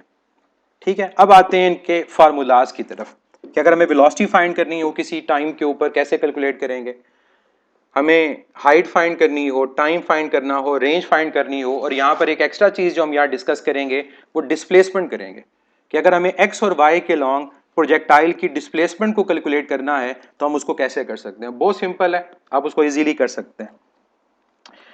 अब मैथमेटिकल रिजल्ट्स में सबसे पहले हम बात करेंगे वेलोसिटी ऑफ प्रोजेक्टाइल की, और इससे रिलेटेड जो क्वेश्चन होता है वो क्या होता है कि आपको टाइम गिवन हो और उस टाइम के ऊपर आपने बॉडी की वेलोसिटी कैलकुलेट करनी हो। Velocity of projectile at any time T, इसको आप इंस्टेंटेनियस वेलोसिटी का नाम भी दे सकते हो। अब प्रोजेक्टाइल मोशन में जब हम किसी बॉडी को प्रोजेक्ट करते हैं तो इनिशियली प्रोजेक्ट करते हैं वेलोसिटी वी आई से, एंगल थीटा। या वेलोसिटी के दो कंपोनेंट्स होते हैं, एक वेलोसिटी का x component we I x और एक वेलोसिटी का Y component we I Y. लेकिन बॉडी जैसे जैसे मैक्सिमम हाइट की तरफ जाती है तो हमारे पास इन कंपोनेंट्स में चेंज कौन हो रहा होता है? सिर्फ वाई कंपोनेंट, क्योंकि हम कह चुके हैं कि एयर रेजिस्टेंस नहीं है। इसका मतलब किसी भी पॉइंट पे अगर मुझे फाइनल वेलोसिटी को कैलकुलेट करना है तो मैं वहां पर टेंजेंट को ड्रॉ करूंगा, और टेंजेंट को ड्रॉ करने के बाद मैं उसके दो कंपोनेंट्स लूंगा, एक कंपोनेंट अलोंग एक्स होगा और एक कंपोनेंट अलोंग वाई होगा। इस डायग्राम से भी आप देख सकते हैं कि इनिशियली वी आई मैग्नीट्यूड ज़्यादा थी और ऊपर जाते हुए उसकी मैग्नीट्यूड क्या हो गई? कम हो गई। मैक्सिमम हाइट पे जब बॉडी पहुंचती है तो वहां पर जब टेंजेंट ड्रॉ किया जाता है तो वो टेंजेंट होता ही अलोंग एक्स है। तो जो वेक्टर अलोंग एक्स होगा उसका सिर्फ एक्स कंपोनेंट एग्जिस्ट करेगा, उसके जो वाई कंपोनेंट की वैल्यू होगी वो क्या होगी? जीरो। फिर बॉडी जब डाउनवर्ड आती है वहां पर भी टेंजेंट ड्रॉ करेंगे, और वहां भी टेंजेंट ड्रॉ करने के बाद एक्स कंपोनेंट को लेंगे और वाई कंपोनेंट को लेंगे। दैट मीन्स अगर हमें वेलोसिटी को फाइंड करना है किसी भी पॉइंट पर तो वेक्टर फॉर्म में हमें उसके एक्स कंपोनेंट और वाई कंपोनेंट की वैल्यू पता होनी चाहिए। इसको यूं भी लिखा जा सकता है आई और जे की फॉर्म में, यूनिट वेक्टर की फॉर्म में, वी एफ एक्स आई वी एफ वाई जे। अब वी एफ एक्स क्या है और वी एफ वाई क्या है? बिल ग्रीन, इसका मैं आंसर दे चुका हूं कि टोटल वेलोसिटी किसी भी पॉइंट पे जीरो क्यों नहीं होती, क्योंकि एक्स कंपोनेंट कभी जीरो नहीं होता। मेरे ख्याल आपने लेट ज्वाइन किया लेक्चर को। अब वी एफ एक्स क्या है और वी एफ वाई क्या है? जो वी एफ एक्स है उसके बारे में हम बात कर चुके हैं कि वेलोसिटी का एक्स कंपोनेंट यूनिफॉर्म रहता है, वो वी आई एक्स के इक्वल होगा, यानी उसकी वैल्यू आ जाएगी वी आई कॉस थीटा। अगर मुझे वी एफ वाई को कैलकुलेट करना है तो क्या होगा? अगर आपको फर्स्ट करें भूल जाता है फार्मूला, तो याद रखें कि वेलोसिटी ऑफ प्रोजेक्टाइल को फाइंड करने के लिए हम फर्स्ट इक्वेशन ऑफ मोशन को यूज करते हैं। फर्स्ट इक्वेशन ऑफ मोशन क्या है? V f is equal to we i plus a t. तो v f is equal to we i plus a t, y के लिए यूज करें तो वी एफ वाई आ जाएगा।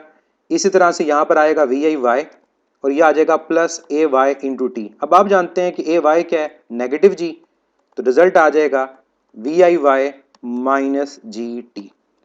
और इसको आप साइन थीटा की फॉर्म में लिखना चाहें तो वी आई sine theta minus G T. तो ये वी एफ वाई की वैल्यू है और ये वी एफ एक्स की वैल्यू है। और दोनों को फाइंड करने के लिए कौन सी इक्वेशन हमने यूज की, हमने फर्स्ट इक्वेशन ऑफ मोशन को यूज किया। बिल्कुल पाकिस्तान जिंदाबाद। हम ई कैट की तैयारी भी कर सकते हैं, ये कॉमन टॉपिक्स हैं जो हर जगह पर यूज हो सकते हैं किसी भी टेस्ट में। अब जब x और y की वैल्यू आ गई तो सिंपली अगर आप ओवरऑल मैग्नीट्यूड फाइंड करना चाहोगे तो फार्मूला क्या आएगा, under root v F x का square plus v F y का स्क्वायर। और यहां पर वैल्यूज पुट कर दें तो आपके पास रिजल्ट आ जाएगा वी एफ एक्स क्या है, we I cos theta whole square plus V I sine theta minus G T whole square. अब ऐसे क्वेश्चन में जहां पर आपको वेलोसिटी फाइंड करनी होगी, क्या क्या डाटा गिवन होगा, आपको गिवन होगी इनिशियल वेलोसिटी, आपको गिवन होगा जिस एंगल पे प्रोजेक्टाइल को प्रोजेक्ट किया, और तीसरी चीज गिवन होगी टाइम। ये तीन चीजें अगर गिवन हो तो आप किसी भी पॉइंट के ऊपर फाइनल वेलोसिटी को कैलकुलेट कर सकते हैं। मैं रिपीट कर रहा हूं कि फाइनल वेलोसिटी को अगर किसी जगह कैलकुलेट करना होगा तो आपको जो डाटा गिवन होगा वो उसमें वी आई गिवन होगा, इसके अलावा एंगल ऑफ प्रोजेक्शन गिवन होगा और इसके अलावा टाइम गिवन होगा। अगर ये तीन वैल्यूज गिवन हो तो आप इजीली फाइनल वेलोसिटी को कैलकुलेट कर सकते हैं। अगर हमें फाइनल वेलोसिटी की मैग्नीट्यूड के अलावा उसकी डायरेक्शन भी फाइंड करनी है, मतलब उसका एंगल फाइंड करना है कि फॉर एग्जांपल यहां पर मेरा एंगल क्या होगा, तो आप वेक्टर्स में पढ़ते हैं कि जब वेक्टर्स का एंगल फाइंड करना होता है तो क्या करेंगे, हम tan इनवर्स y कंपोनेंट को x कंपोनेंट से डिवाइड कर देंगे, V F Y divide by V F X. तो ये इसकी डायरेक्शन का फार्मूला है। तो उम्मीद है ये पॉइंट आपको क्लियर हो गया होगा कि हमने अगर वेलोसिटी फाइंड करनी है किसी पॉइंट पे तो कैसे करनी है। अब मैं जो चाह रहा था कि आपको एक एक्स्ट्रा चीज यहां बताऊं कि हमें ये तो पता चल गया कि किसी भी पॉइंट पे वेलोसिटी को कैलकुलेट कैसे करते हैं। ये उसका फार्मूला है मैग्नीट्यूड फाइंड करने का, और इसके अलावा अगर हमने डायरेक्शन को फाइंड करना है तो ये फार्मूला है उस पॉइंट के ऊपर वेलोसिटी की डायरेक्शन का। अब जिस पॉइंट पे वेलोसिटी फाइंड कर रहे हैं, अगर हमसे एग्जामिनर ये कह दे कि उस पॉइंट की डिस्प्लेसमेंट को कैलकुलेट किया जाए, displacement of projectile at time T. अब देखें डिस्प्लेसमेंट वेक्टर है, तो अगर हमें डिस्प्लेसमेंट को फाइंड करना है उस टाइम टी के ऊपर, इसका मतलब अब भी हमें क्या करना पड़ेगा, हमें दो कंपोनेंट्स फाइंड करने पड़ेंगे, एक एक्स कंपोनेंट और एक वाई कंपोनेंट। अब डिस्प्लेसमेंट को कैलकुलेट करना है, ये चीज वो है जो आपकी बुक में नहीं है, लेकिन इक्वेशंस ऑफ मोशन हमें हेल्प करती हैं डिस्प्लेसमेंट को फाइंड करने के लिए। तो मैं आपको बता दूं डायरेक्ट कि अगर आपको प्रोजेक्टाइल की डिस्प्लेसमेंट को कैलकुलेट करना है तो बहुत आसान सा तरीका है, और वो ये कि आप सेकंड इक्वेशन ऑफ मोशन को यूज कर लें। प्रोजेक्टाइल मोशन की जितनी भी कैलकुलेशन है वो सारी इक्वेशंस ऑफ मोशन से सॉल्व होती है। तो अगर आप प्रोजेक्टाइल मोशन में सेकंड इक्वेशन ऑफ मोशन को यूज करेंगे आपकी डिस्प्लेसमेंट कैलकुलेट हो जाएगी। अब देखें कैसे, मैं आपको बता देता हूं। सेकंड इक्वेशन क्या है, s is equal to we I T plus half A T square. इसको दो दफा हम यूज करेंगे, एक दफा हम इसको यूज करेंगे फॉर x कंपोनेंट और एक दफा हम यूज करेंगे इसको y कंपोनेंट के लिए।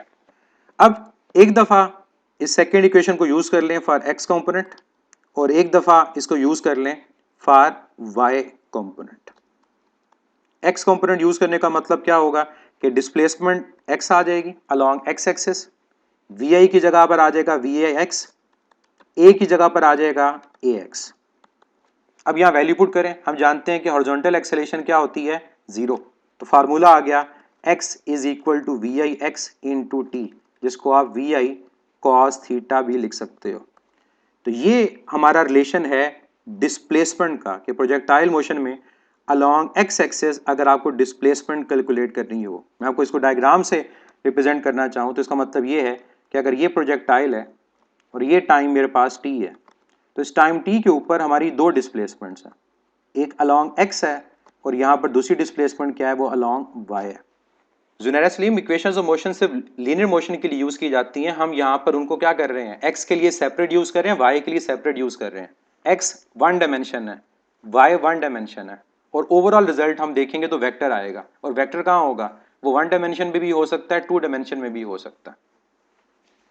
अब आ जाए वाई कंपोनेंट की तरफ। वाई कंपोनेंट को फाइंड करने के लिए दोबारा क्या करेंगे, हम इक्वेशन ऑफ मोशन में सेकंड इक्वेशन को यूज करेंगे। अब ये क्या बन जाएगी, y is equal to we I Y T plus half A Y into T square. अब यहां पर देखें ए वाई किसके इक्वल है, ए वाई नेगेटिव जी, जैसे ऊपर क्वेश्चन पूछा था, तो हम यहां पर नेगेटिव साइन ले चुके हैं। अब बाद में जब जी की वैल्यू पुट करेंगे वो सिंपल 9.8 और 10 पुट करेंगे, तो ये फार्मूला क्या बन जाएगा, we I Y T minus half G T square. तो ये है y कंपोनेंट को फाइंड करने का रिलेशन, कि अगर आपको y कंपोनेंट फाइंड करना है तो इस फार्मूला से आप उसको फाइंड करेंगे, और ये हमारे पास क्या है, ये y कंपोनेंट है जिसको हम कैलकुलेट कर रहे हैं। तो कोई भी अगर क्वेश्चन आता है वेलोसिटी का या फिर आपके पास डिस्प्लेसमेंट का, तो डेटा दोनों केसेस में एक जैसा गिवन होगा, और वो डेटा मैंने आपके सामने लिख दिया। वो डेटा क्या क्या हमें गिवन होगा, उस डेटा के अंदर जो चीज़ें गिवन होंगी हमारे पास डिस्प्लेसमेंट को कैलकुलेट करने के लिए भी, वो एक तो वेलोसिटी गिवन होगी, वेलोसिटी के अलावा इनिशियल एंगल गिवन होगा और टाइम गिवन होगा। ये तीन चीज़ें अगर गिवन हो तो हम एक्स कंपोनेंट को फाइंड भी कर सकते हैं, और इसके अलावा हम वाई कंपोनेंट को फाइंड भी कर सकते हैं। तो ये हो गया हमारे पास सेकेंड कैलकुलेशन, जो किसकी है, डिस्प्लेसमेंट की। अब आ जाए नेक्स्ट रिलेशन की तरफ, और नेक्स्ट हमारा जो रिलेशन है वो है हाइट का रिलेशन, कि अगर हमें प्रोजेक्टाइल मोशन की हाइट को कैलकुलेट करना हो तो कैसे करेंगे। Vertical displacement of a projectile is called height. कि अलोंग वाई एक्सिस हमारे पास जो बॉडी मूव कर रही है उसकी मैक्सिमम वर्टिकल डिस्प्लेसमेंट, इसकी कैलकुलेशन।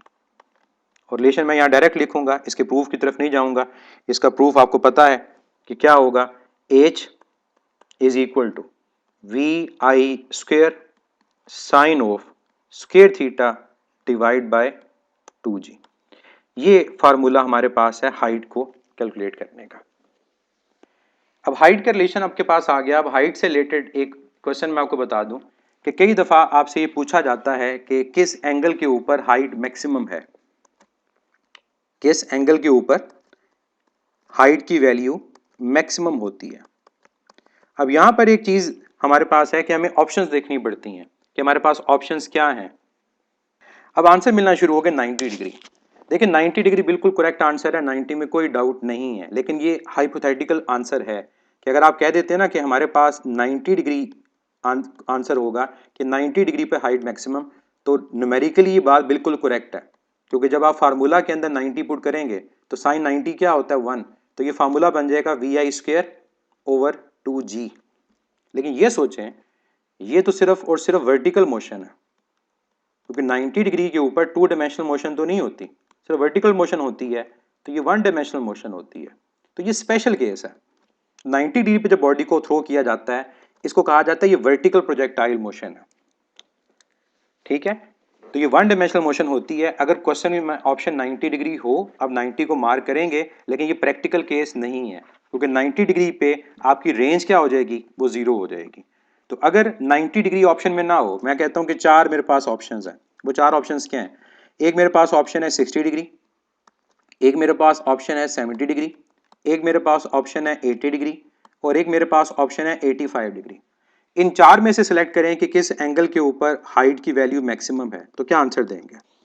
जी बिल्कुल, आप लोगों के आंसर ठीक है, 85 डिग्री। अब ये प्रैक्टिकल केस है, क्योंकि जब मैं 85 डिग्री के ऊपर बॉडी को थ्रो करूंगा तो 85 डिग्री के ऊपर बॉडी को थ्रो करते हुए वहां पर हॉरिजॉन्टल डायरेक्शन भी होगी और वर्टिकल डायरेक्शन भी होगी।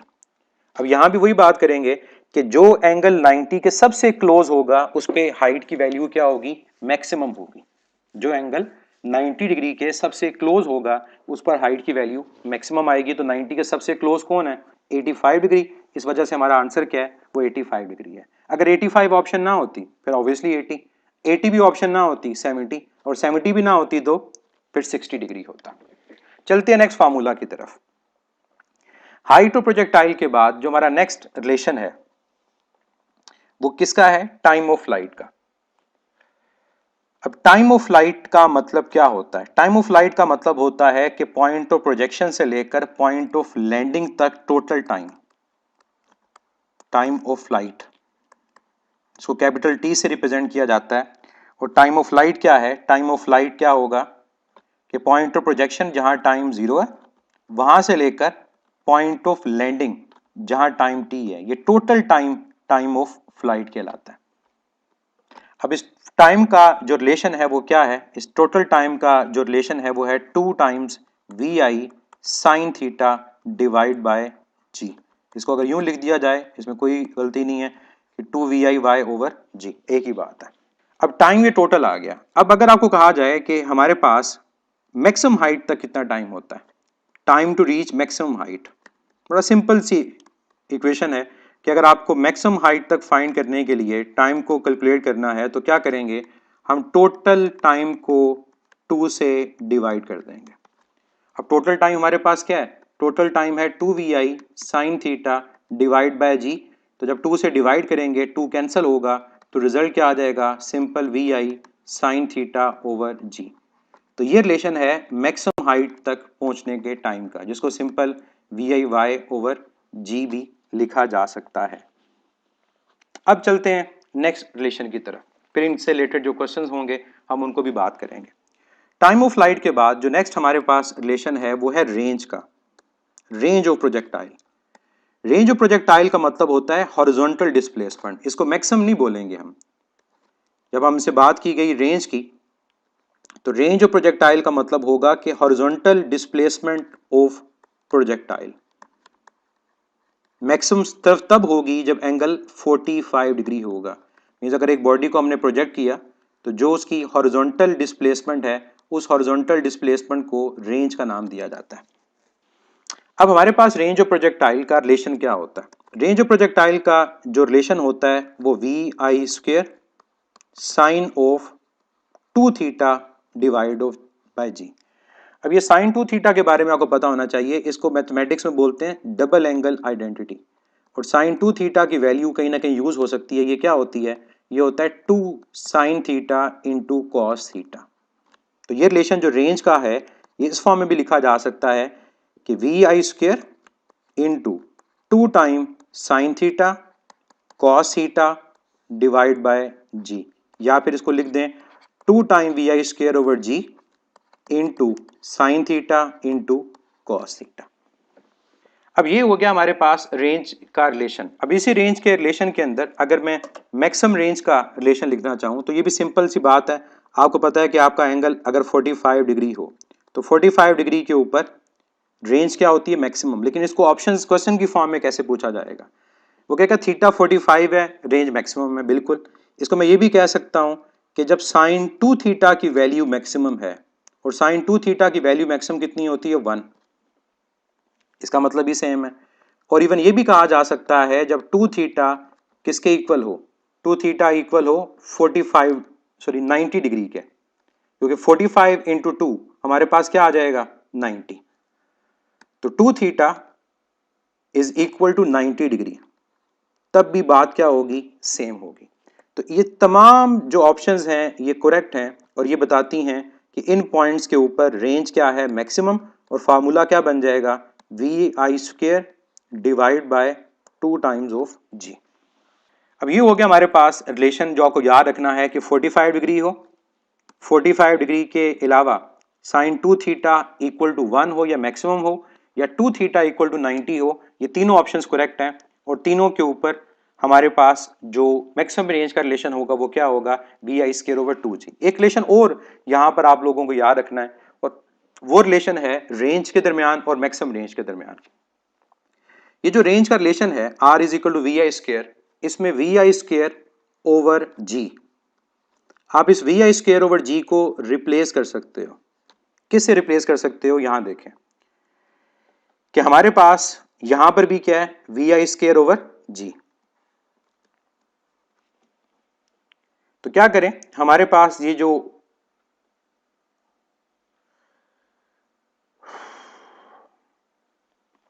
मैंने यहाँ पर एक छोटी सी गलती कर दी, उसको मैं करेक्शन कर दूँ, ये 2 यहाँ पर नहीं आएगा। अब ये जो वी आई स्क्वायर ओवर जी ऊपर है और वी आई स्क्वायर ओवर जी नीचे है, आप क्या कर सकते हो, आप इसको रिप्लेस कर सकते हो। तो क्या करें, रिप्लेस कर दें इस वी आई स्क्वायर ओवर जी को, किससे, मैक्सिमम रेंज से। तो जब आप इन दोनों को रिप्लेस करोगे तो यहाँ पर हमारा रिजल्ट क्या बन जाएगा, हमारा रिजल्ट बन जाएगा range is equal to maximum range times sine of 2 theta. और ये फार्मूला इंपॉर्टेंट है ऐसे क्वेश्चंस के लिए जहां पर आपको रेंज और मैक्सिमम रेंज को कंपेयर करने को कहा जाए, जहां पर आपको रेंज को और मैक्सिमम रेंज को कंपेयर करने को कहा जाए। अब इससे रिलेटेड मैं आपकी अगर प्रैक्टिस करवाऊं कि क्यों कहा जाता है कि 45 डिग्री पे रेंज मैक्सिमम रेंज के हाफ होती है, जो चीज हमने उधर डायरेक्ट की थी, अब इसको जस्टिफाई करते हैं। देखिए क्वेश्चन आपके पास क्या था, क्वेश्चन आपके पास ये कहा जाता है कि for what value of theta range is equal to half of maximum range. अब ये कंडीशन है, अब इस कंडीशन को जस्टिफाई करना है तो क्या करेंगे, हम इस रिलेशन को यूज करेंगे, क्योंकि ये वो फार्मूला है जो आपको रेंज और मैक्सिमम रेंज का रिलेशन बता रहा है। तो क्या करें, इस फार्मूला के अंदर इस आर की वैल्यू को सब्स्टिट्यूट कर दें। तो आर क्या है, आर है R maximum times sine of 2 theta. इस आर को यहां पर रिप्लेस कर दें तो ये आ जाएगा half maximum range is equal to maximum range sine of 2 theta. Maximum range क्या हो जाएगी, कैंसिल हो जाएगी। तो रिजल्ट क्या आ जाएगा, रिजल्ट आ जाएगा sine 2 theta is equal to 1/2। अगर सिर्फ इतनी भी ऑप्शन लिखी हो ना कि जब साइन 2 थीटा 1/2 होता है तो रेंज हाफ होती है, ये भी करेक्ट है। अब इसको फर्दर हमने अगर सॉल्व करना है तो एक स्टेप सिर्फ और इसके बाद होगा, और वो स्टेप हमारे पास क्या होगा, वो स्टेप ये होगा कि यहाँ पर जो 2 थीटा है वो इक्वल आ जाएगा साइन इनवर्स 1/2। तो आपको ये वैल्यू पता होनी चाहिए कि साइन किस एंगल पे आंसर 1/2 देता है। तो साइन 30 डिग्री पे आंसर 1/2 देता है। तो ये चीज़ याद रखिएगा कि हमारे पास साइन इनवर्स 1/2 अगर हो तो हमारे पास क्या आएगा, 30 डिग्री। तो ये रिजल्ट हमारे पास आ जाएगा 2 theta is equal to 30 degree. और लास्ट स्टेप, जब हम 2 को डिवाइड कर देंगे तो थीटा क्या आ जाएगा, 30 डिवाइड बाय 2 15 डिग्री। तो ऐसे ही किसी भी कंडीशन से जो रिलेटेड है वो क्वेश्चन पूछा जा सकता है और आपको उसका आंसर देना होगा कि हमारे पास किस एंगल पे रेंज मैक्सिमम का हाफ है, 1/4 है, 1/3 है। तो ये रिलेशन अगर आपको याद है कि रेंज का और मैक्सिमम रेंज का क्या रिलेशन है, आप इजीली इन जैसे क्वेश्चंस को सॉल्व कर सकते हैं। कि अगर आपको ये रेंज का और मैक्सिमम रेंज का रिलेशन याद हो तो ऐसा कोई भी क्वेश्चन आए जहां पर कंपैरिजन हो, आप उसको इजीली सॉल्व कर सकते हो। और इस चीज़ को यूं भी पूछा जा सकता है थ्योरेटिकल क्वेश्चन में कि रेंज और मैक्सिमम रेंज की रेशो किसके इक्वल आती है। तो रेंज और मैक्सिमम रेंज की रेशो जो होगी वो साइन 2 थीटा के इक्वल आएगी। और इवन अगर ऑप्शन में साइन 2 थीटा की जगह 2 साइन थीटा कॉस थीटा लिखा हो तो ये ऑप्शन भी करेक्ट होगी। अब कुछ क्वेश्चंस की तरफ चलते हैं जहां पर डायरेक्ट हमारे पास डाटा कंप्लीट हमें लगता है कि नहीं है, लेकिन फिर भी वो डाटा कंप्लीट होता है और हम उन क्वेश्चंस को सॉल्व कर सकते हैं। अब वो क्वेश्चन कैसे आते हैं, अब ये क्वेश्चन ट्राई करें, जिनसे नहीं होगा उनको मैं बताऊंगा कि क्या मेथड है और क्या इसका शॉर्टकट है। क्वेश्चन ये है कि हमने एक प्रोजेक्टाइल को थ्रो किया, और जब एक प्रोजेक्टाइल को थ्रो किया तो उस प्रोजेक्टाइल की जो मैक्सिमम रेंज है वो हमें गिवन है, और वो कितनी है, दैट इज 600 मीटर।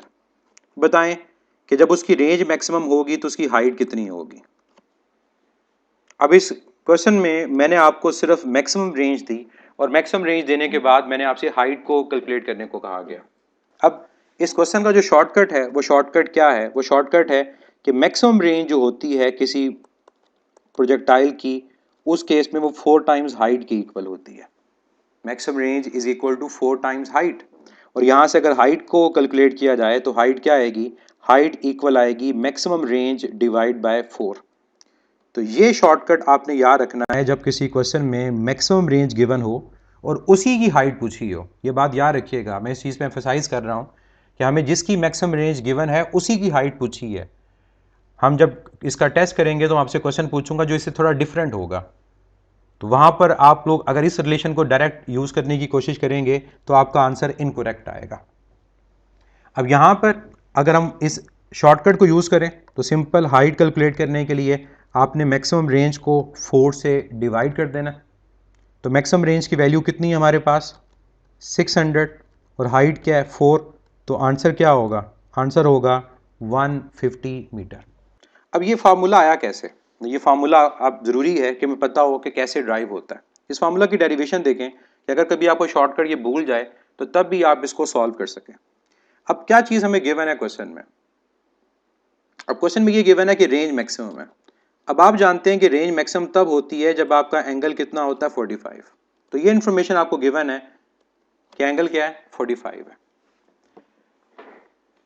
अब हमारे पास दूसरी चीज जो इसमें आ रही है वो ये है कि हाइट और मैक्सिमम रेंज का हमें रिलेशन रिक्वायर्ड है। मैं हाइट का फार्मूला लिखता हूं। हाइट का फार्मूला होता है we I square sine square theta over 2 times g. यहां पर एंगल सब्स्टिट्यूट कर दें 45।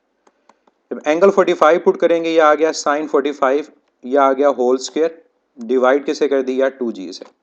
साइन 45 की वैल्यू आपको पता है क्या होती है, साइन 45 की वैल्यू है 1 over under root of 2 whole square over 2 times G. अब अंडर रूट 2 का जब स्क्वायर लेंगे तो ये आपके पास आ जाएगा 2, तो वी आई स्क्वेयर ओवर 2g, तो ये रिजल्ट क्या बन गया वी आई स्क्वेयर ओवर 4 टाइम्स जी। अब आपको ये चीज पता है कि we I square over G क्या होती है, ये मैक्सिमम रेंज की वैल्यू होती है। तो वी आई स्क्वेयर ओवर जी को आप मैक्सिमम रेंज से अगर रिप्लेस करें तो जो ये शॉर्टकट मैंने लिखा है ये प्रूव हो गया कि height is equal to maximum range divide by 4, या फिर ये लिखा जाएगा maximum range is equal to 4 times of height.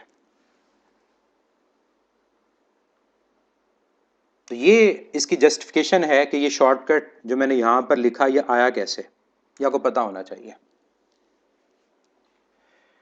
ठीक है, तो ये शॉर्टकट आपको पता होगा तो ऐसा कोई भी क्वेश्चन आपके पास आए तो आप उसको इजीली सॉल्व कर सकते हैं। अब अगर कोई क्वेश्चन ऐसा आए जिसमें हमारे पास एंगल 45 ना हो, मतलब रेंज मैक्सिमम ना हो, तो फिर वो शॉर्टकट क्या है।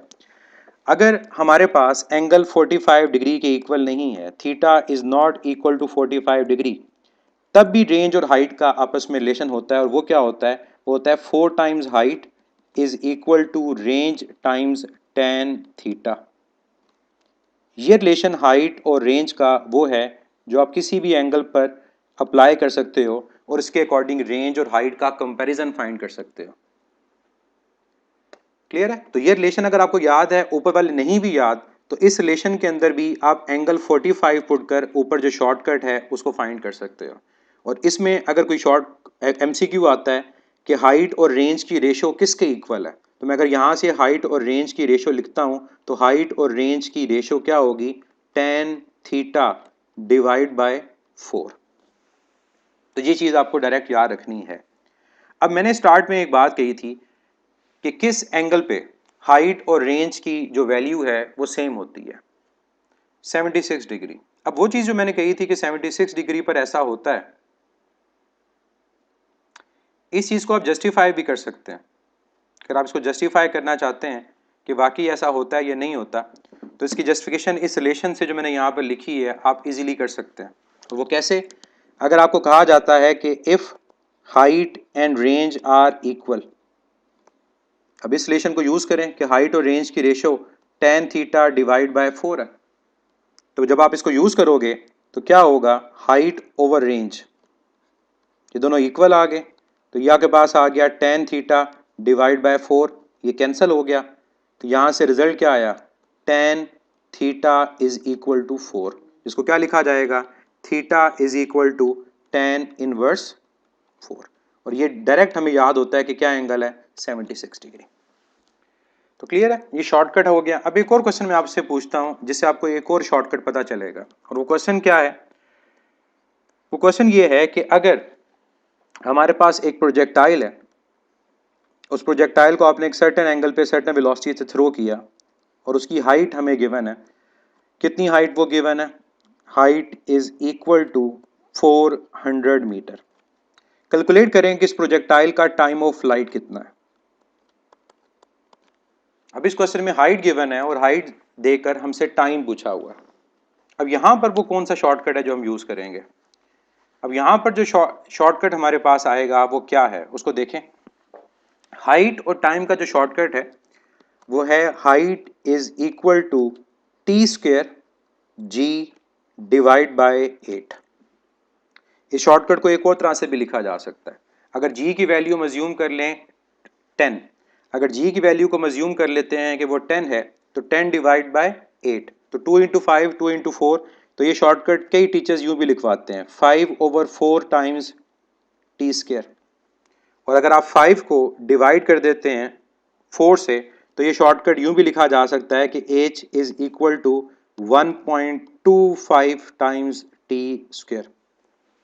तो डिफरेंट तरह से इस शॉर्टकट को लिखा जा सकता है। मेन पर्पस ये है कि आपको पता होना चाहिए कि ऐसे क्वेश्चंस आ सकते हैं जहां पर ना तो गिवन हो इनिशियल वेलोसिटी, ना गिवन हो आपके पास एंगल, और फिर भी हम क्या कर सकते हैं, हम हाइट से टाइम और टाइम से हाइट को कैलकुलेट कर सकते हैं। तो आप कैलकुलेशन कर लीजिएगा, आपका आंसर आ जाएगा। यहाँ से अगर मैं टाइम का रिलेशन लिखना चाहूँ तो टाइम का रिलेशन मेरे पास क्या आएगा, टाइम का रिलेशन आपके पास आएगा 4 times H over 5 whole under root.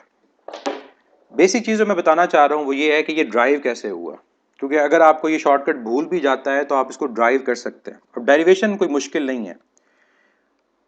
जब भी ऐसा कोई क्वेश्चन आता है किसी भी जगह पर दो चीज़ें कंपेयर हो रही हों तो सबसे पहला काम ये किया करें कि उनके फार्मूलाज को लिख लिया करें। मैं यहाँ पर टाइम का और हाइट दोनों का फार्मूला लिख लेता हूँ। फिर ये देखें कि क्या चीज़ ऐसी है जो हमें यहाँ रिक्वायर्ड नहीं है, क्या चीज़ ऐसी है जो हमें रिक्वायर्ड नहीं है। देखिए हमें यहाँ पर ना तो वी आई गिवन है ना थीटा गिवन है। अगर वी आई और थीटा दोनों नहीं गिवन तो हमें ये रिक्वायर्ड नहीं है। तो क्या करें, टाइम के फार्मूला से वी आई साइन थीटा की वैल्यू फाइंड कर लें। तो टाइम के फार्मूला से वी आई साइन थीटा की वैल्यू आ गई टी जी। इस वी आई साइन थीटा की वैल्यू को आप हाइट के फार्मूला में सब्स्टिट्यूट कर दें।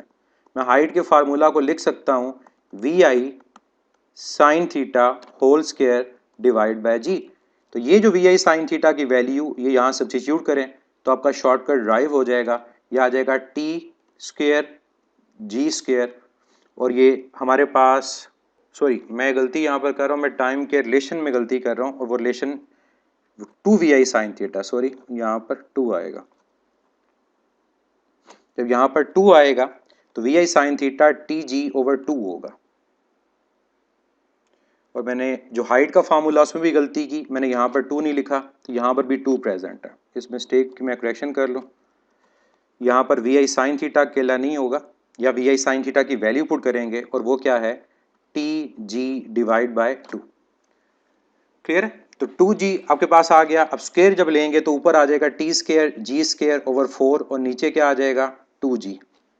अब ये g कैंसिल हो गया और 4 इंटू 2 8, तो हाइट का शॉर्टकट क्या आ गया T square G divide by 8। तो ये शॉर्टकट है हाइट और टाइम का, जिसमें ना तो इनिशियल वेलोसिटी है और ना हमारे पास क्या गिवन है, ना हमारे पास एंगल गिवन है। और g की वैल्यू अगर 10 पुट कर देंगे तो 10 ओवर 8, तो ये आ जाएगा 5/4 या 1.25। अब यहाँ पर किसी ने पूछा था कि 320 के अंडर रूट को कैसे सॉल्व करना है। कोशिश करें कि इतनी बड़ी वैल्यू ना बने। अगर बन भी जाती है तो 320 को आप क्या लिख सकते हैं, आप 320 को एक नंबर की फॉर्म में लिखें जो किसी के स्क्वायर के क्लोज हो, तो फिर आप उसको सॉल्व कर सकते हैं। अब मैं अगर इसको सॉल्व करता, हाइट कितनी हमें गिवन है 400, और डिवाइड ये किससे हो रहा है, ये 5 से डिवाइड हो रहा है। अब यहाँ पर जब मैं वैल्यू पुट करता हूँ तो 4 इंटू 4 क्या आएगा 16, और साथ क्या आ जाएगा 100, और नीचे क्या है 5। अब मैंने इस तरह से लिखा कि मुझे पता है कि 16 का अंडर रूट क्या है, 100 का क्या है, और मुझे ये भी पता है कि 5 का अंडर रूट क्या है। तो 16 का 4, 100 का क्या है 10, और 5 का क्या होता है 2.2। तो ये सॉल्व हो गया, ये आ गया 40 डिवाइड बाय 2.2। तो अप्रॉक्सीमेट जो आंसर है वो 20 सेकेंड के क्लोज है। तो ये अंडर रूट को सॉल्व करने का मेथड है कि अगर आपके पास कोई ऐसा अंडर रूट आए तो उसको ब्रेक कर लें, और ब्रेक इस तरह से करें कि ऐसी वैल्यूज आ जाएं जिनके अंडर रूट आपको पता है, तो इजीली आप उसको सॉल्व कर लेंगे। एग्जैक्ट वैल्यू फाइंड करने की जरूरत नहीं है। अगर आपको पता है कि चारों ऑप्शंस डिफरेंट हैं तो आप उनको इजीली कंपेयर करके सॉल्व कर सकते हैं। तो ये वो शॉर्टकट थे या स्टूडेंट ने पूछा कि शॉर्टकट दोबारा लिख दें, तो दो ही शॉर्टकट्स हैं, मैं उनको लिख देता हूँ। एक शॉर्टकट हमने ये लिखा था कि हमारे पास 4 times height is equal to R tan theta, और अगर इसको मैक्सिमम रेंज की फॉर्म में लिखेंगे तो 4 times height is equal to maximum range. दूसरा शॉर्टकट जो भी हमने प्रूव किया वो क्या है, height is equal to T square G divide by 8, और इसको आप यूं भी लिख सकते हो 1.25 टाइम्स टी स्क्वायर। तो ये वो शॉर्टकट्स हैं जो हमने अभी यूज किए हैं। अब एक सेकंड प्रोजेक्टाइल मोशन की फॉर्म की तरफ चलते हैं, और ये लास्ट हमारा आज का पॉइंट होगा। अभी तक हमने जो प्रोजेक्टाइल मोशन की बात की है ये बेसिकली ऑब्लीक प्रोजेक्टाइल मोशन है। मैं यहाँ पर अगर आपको टाइप्स ऑफ प्रोजेक्टाइल मोशन की बात करूं ताकि आपको आइडिया हो कि कहीं पर अगर ये मेंशन हो तो आपको आइडिया हो जाएगा कि प्रोजेक्टाइल मोशन की कौन सी टाइप्स हैं। तो कई बुक्स में 2 टाइप्स लिखी जाती हैं, कई में 3 लिखी जाती हैं। जो थर्ड टाइप बेसिकली है वो प्रोजेक्टाइल मोशन का स्पेशल केस है, आइडियल। अभी हमने जो डिस्कस की है वो ऑब्लीक प्रोजेक्टाइल मोशन है। अभी तक जितने फार्मूलाज हमने ड्राइव किए वो सारे के सारे ऑब्लीक प्रोजेक्टाइल मोशन में आते हैं। ऑब्लीक प्रोजेक्टाइल मोशन में ज़रूरी होता है कि आपका एंगल इनिशियल 0 डिग्री से ग्रेटर हो और 90 डिग्री से लेसर हो। जैसे कि अगर हम अभी एक बॉडी को प्रोजेक्ट करते हैं हॉरिजॉन्टल के साथ किसी एंगल थीटा पे, तो ये एंगल थीटा आपका 0 डिग्री से ग्रेटर है लेकिन 90 से क्या लेसर, तो ये पैराबोलिक पाथ अडॉप्ट करेगा। इसको ऑब्लीक प्रोजेक्टाइल मोशन कहते हैं। दूसरी जो टाइप हमारे पास है जिसको मैंने भी डिस्कस करना है वो है हॉरिजॉन्टल प्रोजेक्टाइल मोशन, जिससे रिलेटेड आपकी बुक में 2 न्यूमेरिकल्स हैं और कई स्टूडेंट इससे कंफ्यूज होते हैं। रिसेंटली एक स्टूडेंट ने क्वेश्चन पूछा था कि कैनन से एक बॉडी को थ्रो किया गया है तो 1 सेकंड के बाद उसकी वेलोसिटी क्या होगी। तो वो हॉरिजॉन्टल प्रोजेक्टाइल मोशन का केस है कि आप एक बिल्डिंग से खड़े होकर एक बॉडी को हॉरिजॉन्टल थ्रो करें। हॉरिजॉन्टल प्रोजेक्टाइल मोशन में याद रखें कि हमारी कंडीशन ये है कि हमारा जो इनिशियल एंगल होगा वो 0 डिग्री होगा और हमारी जो हाइट होगी वो नॉन जीरो होगी। क्या मतलब, इसका मतलब ये है कि अगर हम एक सर्टन हाइट से, कोई भी हाइट हो सकती है, उस हाइट से एक बॉडी को प्रोजेक्ट करते हैं हॉरिजॉन्टली, मतलब हमारी वेलोसिटी का सिर्फ इनिशियल एक्स कंपोनेंट है, उस वेलोसिटी का वाई कंपोनेंट इनिशियल क्या है, 0, तो फिर ये हाफ पैराबोलिक शेप बनती है। ओवरऑल इसको पैराबोला ही कहते हैं लेकिन ये हाफ पैराबोला है, इसका कहते हैं हॉरिजॉन्टल प्रोजेक्टाइल मोशन। लेकिन शेप अगर पूछी जाए हॉरिजॉन्टल प्रोजेक्टाइल मोशन में तो याद रखिएगा इस शेप को पैराबोला ही कहा जाता है। नेक्स्ट, तीसरी जो हमारे पास टाइप है जो किसी बुक में लिखी होती है किसी में नहीं लिखी होती, ये इसका स्पेशल केस है और इसको कहा जाता है वर्टिकल प्रोजेक्टाइल मोशन। मैं बार बार रिपीट कर रहा हूं कि ये एक स्पेशल केस है वर्टिकल प्रोजेक्टाइल मोशन, और ये तब होता है कि जब हम किसी बॉडी को 90 डिग्री पर प्रोजेक्ट कर दें। जब किसी बॉडी को 90 डिग्री पे प्रोजेक्ट किया जाता है तो याद रखेंगे सिंपली आपके पास वर्टिकल मोशन की तरह बिहेव करती है और इसके तमाम फार्मूलाज आप इक्वेशंस ऑफ मोशन से लिख सकते हैं। तो जब हमारे पास थीटा ही 90 डिग्री होगा तो क्या होगा, अगर मैं इन फार्मूलाज को लिखूं तो हाइट हमारे पास मैक्सिमम आएगी। फार्मूला होता है we I square sine square theta over 2g, तो ये फार्मूला बन जाएगा we I square over 2g। ये कौन सी इक्वेशन है, ये आपकी थर्ड इक्वेशन ऑफ मोशन है, 2gh is equal to we I square. अगर हमें टाइम को कैलकुलेट करना है, टाइम का फार्मूला था 2vi साइन थीटा ओवर जी, साइन 90, तो टाइम का फार्मूला क्या रह जाएगा, वो रह जाएगा 2vi डिवाइड बाय जी। और अगर रेंज पूछा जाए एंगल 90 पे तो याद रखिएगा ये वर्टिकल मोशन है, यहाँ पर हॉरिजॉन्टल डिस्प्लेसमेंट क्या होगी, वो 0 होगी। ठीक है, अब मेन चीज जो है वो हॉरिजॉन्टल प्रोजेक्टाइल मोशन को डिस्कस करना है। अब हॉरिजॉन्टल प्रोजेक्टाइल मोशन के रिलेशन डिफरेंट हैं as compare to oblique projectile motion, और अगर आप सेम अप्लाई करने की कोशिश करेंगे आपके रिजल्ट्स गलत हो जाएंगे। हॉरिजॉन्टल प्रोजेक्टाइल मोशन के जो रिलेशन है वो वर्टिकल प्रोजेक्टाइल मोशन की तरह इक्वेशंस ऑफ मोशन से ही आते हैं।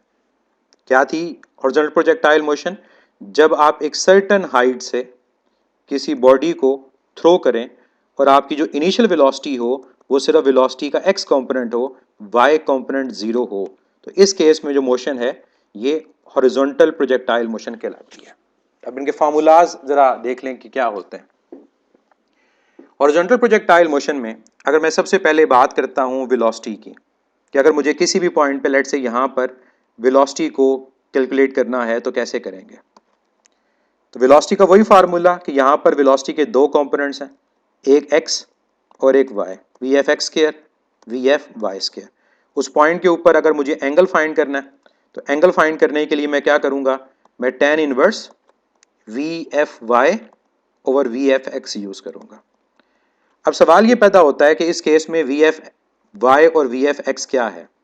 वी एफ वाई एक्स तो वही है कि एक्स कंपोनेंट इनिशियल यानी वी आई कॉस थीटा, और ये क्या है, ये बेसिकली आपकी ओवरऑल इनिशियल वेलोसिटी है जिसे आप बॉडी को थ्रो कर रहे हैं।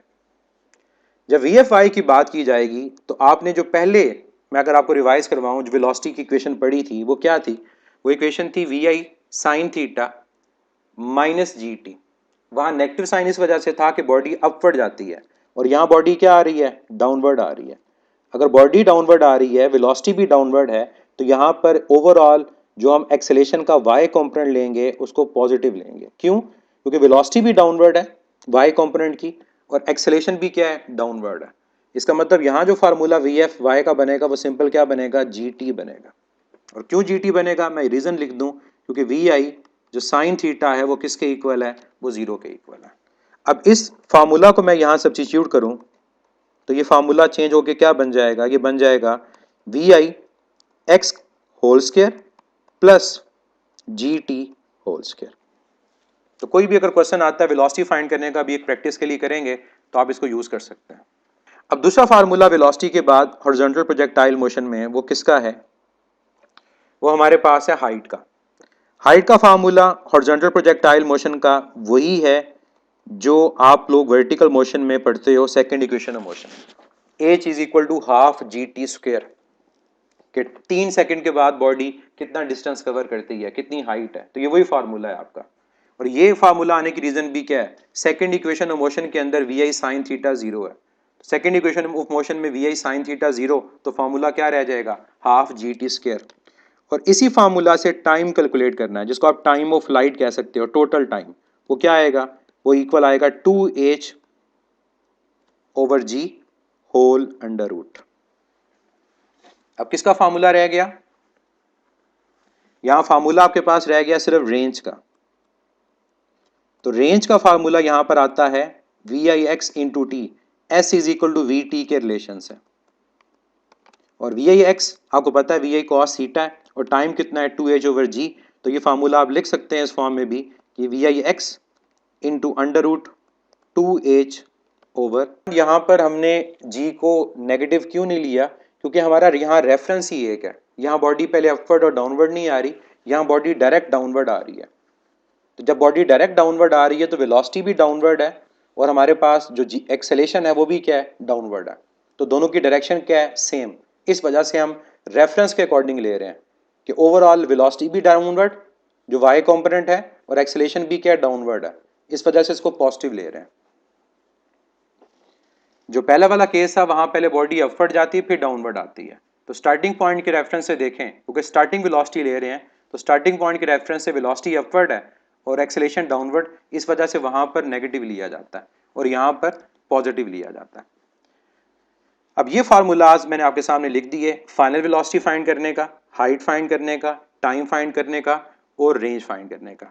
लास्ट क्वेश्चन करते हैं तो फिर हमारा आज का टॉपिक और ये यूनिट कंप्लीट हो जाएगा। और ये क्वेश्चन दो हैं ऐसे आपकी बुक में। क्वेश्चन मेरा आपसे ये है कि 10 मीटर की हाइट से आपने एक बॉल को हॉरिजॉन्टली थ्रो किया, कितनी स्पीड से, 4 मीटर पर सेकंड से। क्या चीज आपने कैलकुलेट करनी है, एक चीज ये कैलकुलेट करें कि how far the ball will go, कि बॉल कितनी दूर जाके गिरेगी। ठीक है, दूसरी चीज़ ये कैलकुलेट करें कि जब बॉल ग्राउंड को हिट करने लगेगी तो ग्राउंड को हिट करते हुए उसकी फाइनल वेलोसिटी की वैल्यू क्या होगी। ये दो चीज़ें कैलकुलेट करें इस क्वेश्चन में, और डाटा क्या गिवन है, सिर्फ दो चीज़ें, एक हाइट गिवन है और एक आपको गिवन है कि बॉडी को हॉरिजॉन्टल डायरेक्शन में थ्रो किया था और उसकी वेलोसिटी कितनी है, 4 मीटर पर सेकेंड। पहली चीज़ हमने जो कैलकुलेट करनी है वो ये कि how far the ball will go, इसका मतलब है कि आपने रेंज को कैलकुलेट करना है। दूसरा फाइनल वेलोसिटी, मतलब आपने वीएफ को कैलकुलेट करना है।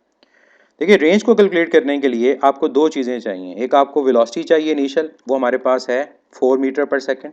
दूसरी चीज़ हमें चाहिए टाइम, और टाइम के लिए मैंने आपको ऊपर फार्मूला बता दिया, टाइम किसके इक्वल है, √2 टाइम्स h/g। क्वेश्चन को पढ़ के आपको आइडिया हो जाना चाहिए कि वो क्या ऑब्लिक का केस है या हॉरिजॉन्टल का केस है। अब ये एक्स कितना है, 4, हाइट कितनी है 10, और जी भी कितना लेंगे 10, तो ये कैंसिल हो जाएगा। 2 का अंडर रूट याद रखिएगा कितना होता है 1.4, तो 1.4 इंटू 2 2.8, तो 1.4 इंटू 4 5.6 मीटर, मतलब ये 5.6 मीटर दूर जाके ग्राउंड को हिट करेगा। दूसरी चीज़ हमने कैलकुलेट करनी है फाइनल वेलोसिटी, उसका फार्मूला मैंने ऊपर लिखा हुआ है। वो फार्मूला क्या था, वो फार्मूला था VIX whole square plus GT whole square. तो यहाँ पर आपके पास जो VIX है वो कितना है, वो 4 है, G आपके पास 10 है, टाइम कितना है, अब टाइम यहाँ पर हमें सेपरेटली कैलकुलेट करना पड़ेगा। तो टाइम की वैल्यू आप कैलकुलेट कर सकते हैं किस फार्मूला से, √2h/g से।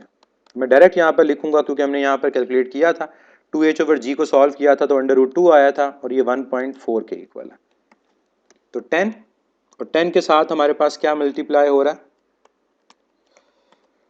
10 के साथ हमारे पास यहाँ पर मल्टीप्लाई हो रहा है 1.4, तो यहाँ पर आ गया 4 का स्क्वायर 16, 1.4 इंटू 10 क्या होगा, 1.4 इंटू 10 आपके पास होगा 14, तो मीन्स यहाँ पर हमें 14 का स्क्वायर चाहिए, और 14 का स्क्वायर हमारे पास होता है 196, तो 196 और 16 को जब ऐड करेंगे तो यहाँ के पास आ जाएगा √212 मीटर पर सेकेंड। ठीक है, अब 212 को हमने सॉल्व करना है। अब 212 को सॉल्व करने के लिए क्या चीज हो सकती है इजी, 212 को सॉल्व करने के लिए सबसे आसान ये हो सकता है कि आप अप्रॉक्सीमेशन कर लें। अब 200 को 2 से मल्टीप्लाई करते हैं, सॉरी 100 को 2 से, तो 100 को 2 से अगर मल्टीप्लाई करेंगे तो 100 का अंडर रूट क्या है 10, 2 का 1.4, तो अप्रॉक्सीमेट आंसर जो होगा वो कितना होगा, ये ग्रेटर देन 14 मीटर पर सेकेंड होगा। अगर हम कहेंगे 15, तो आपको पता है कि 15 का स्क्वायर क्या होता है 225, तो ये 14 से ग्रेटर है और ये 15 मीटर स्क्वायर से क्या होगा, लेसर होगा। अप्रॉक्सीमेशन से करें, टाइम सेव होगा और आंसर आप इजीली फाइंड कर पाएंगे कि क्या है। तो ये था हॉरिजॉन्टल प्रोजेक्टाइल मोशन का केस। हॉरिजॉन्टल प्रोजेक्टाइल मोशन से कई थ्योरेटिकल क्वेश्चंस भी आते हैं, जैसे आप लोगों ने कई टेस्ट में क्वेश्चन किया होगा कि लेट से एक फाइटर जेट है, फाइटर जेट के नीचे टारगेट है जिसको वो हिट करना चाहता है। अगर एग्जैक्टली वो फाइटर जेट हॉरिजॉन्टली मूव करते हुए उस टारगेट के ऊपर अपने बॉम्ब को ड्रॉप करेगा तो क्या वो बॉम्ब टारगेट को हिट करेगा। अगर एक फाइटर जेट मूव कर रहा है हॉरिजॉन्टल डायरेक्शन में, उसकी कोई भी हॉरिजॉन्टल वेलोसिटी है, लेट से VIX बोल देता हूं, और वो बिल्कुल टारगेट के ऊपर आके अपने शेल को, अपने बॉम्ब को ड्रॉप करता है, तो क्या वो टारगेट को हिट करेगा या मिस हो जाएगा, वो मिस हो जाएगा। रीजन क्या है, रीजन ये कि जब वो बॉम्ब को ड्रॉप करेगा तो यहाँ पर जो बॉम्ब है उसकी भी एक इनिशियल वेलोसिटी है। जैसे आपकी बुक में एक न्यूमेरिकल था, हेलीकॉप्टर असेंड करते हुए अगर किसी चीज को ड्रॉप करेगा तो वो बॉडी के अंदर भी वही वेलोसिटी होगी जो हेलीकॉप्टर की होगी। इसका मतलब बॉम्ब की वेलोसिटी भी उतनी है जिस वेलोसिटी से वो फाइटर जेट मूव कर रहा है। तो ये कौन सा केस है, ये हॉरिजॉन्टल प्रोजेक्टाइल मोशन का केस होगा, और ये इसका पैराबोलिक पाथ होगा, मतलब ये मिस कर देगा टारगेट को और कहीं आगे जाकर हिट करेगा। और यही रीजन होती है कि फाइटर जेट जब किसी टारगेट को हिट करने लगते हैं तो बिल्कुल पीछे से वो उसको फायर करते हैं और फिर जाकर वो अपने टारगेट को हिट कर पाता है। ये इसी तरह से है कि अगर दो स्टूडेंट्स कहीं पर खड़े हों, अगर यहाँ पर स्टूडेंट खड़ा है और एक ये स्टूडेंट ये खड़ा है, इसको मैं बोल देता हूँ A और इसको B। अगर B स्टूडेंट भागते हुए एक बॉल को अपवर्ड थ्रो करेगा तो क्या ए स्टूडेंट उसको कैच कर पाएगा? अगर बी स्टूडेंट भागते हुए फॉरवर्ड बॉल को अपवर्ड थ्रो करेगा तो क्या ए स्टूडेंट उस बॉल को कैच कर पाएगा?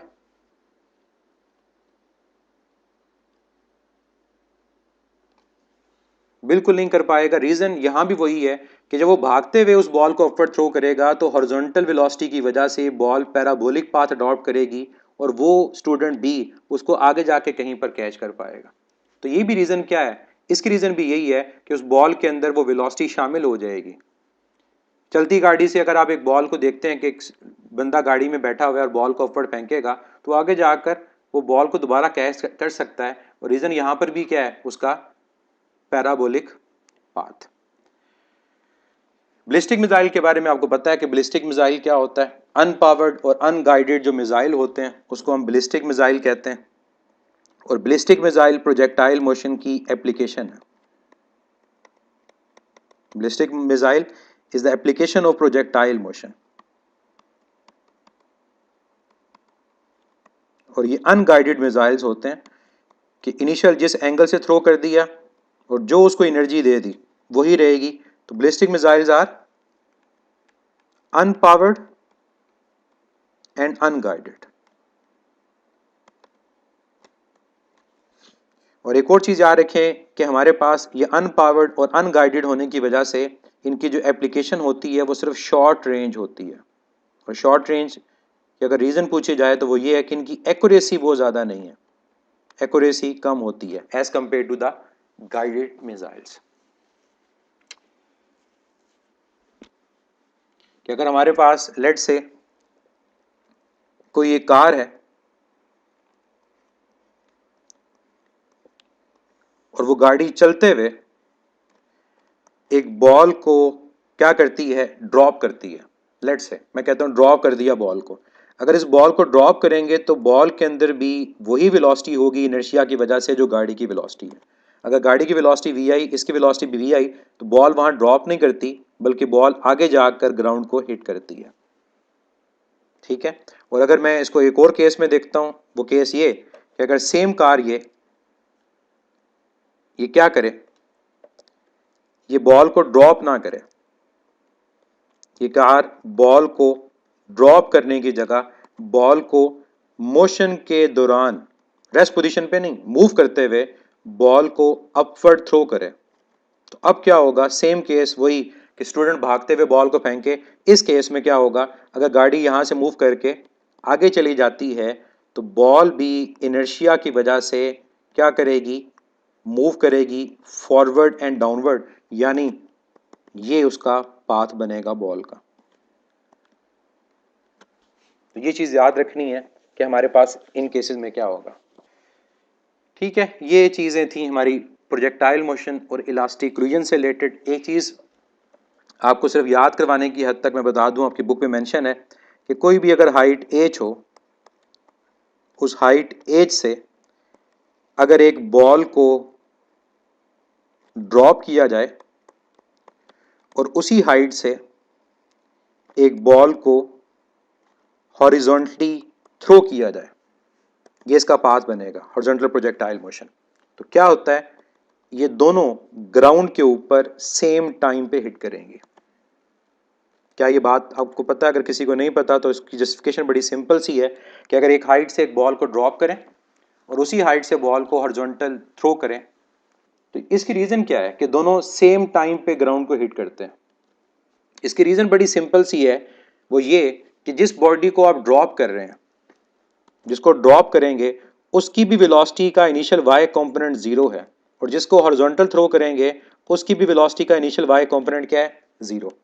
तो दोनों के लिए अगर मैं यूज करता हूं सेकंड इक्वेशन ऑफ मोशन को, s is equal to we I T plus half A T square, vertical motion है, इसको यूज कर लें फॉर y एक्सिस।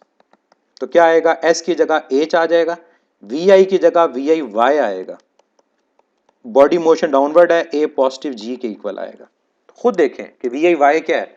दोनों केसेस में वी एफ वाई की जो वैल्यू है वो 0 है, तो h क्या आएगा? Half G T square. तो इस रिलेशन से क्या पता चला? इस रिलेशन से ये पता चला कि दोनों की टाइम का फार्मूला सिर्फ उनकी हाइट पे डिपेंड करेगा। तो अगर दोनों की जो हाइट है वो सेम है तो दोनों सेम टाइम पे ग्राउंड को हिट करेंगे।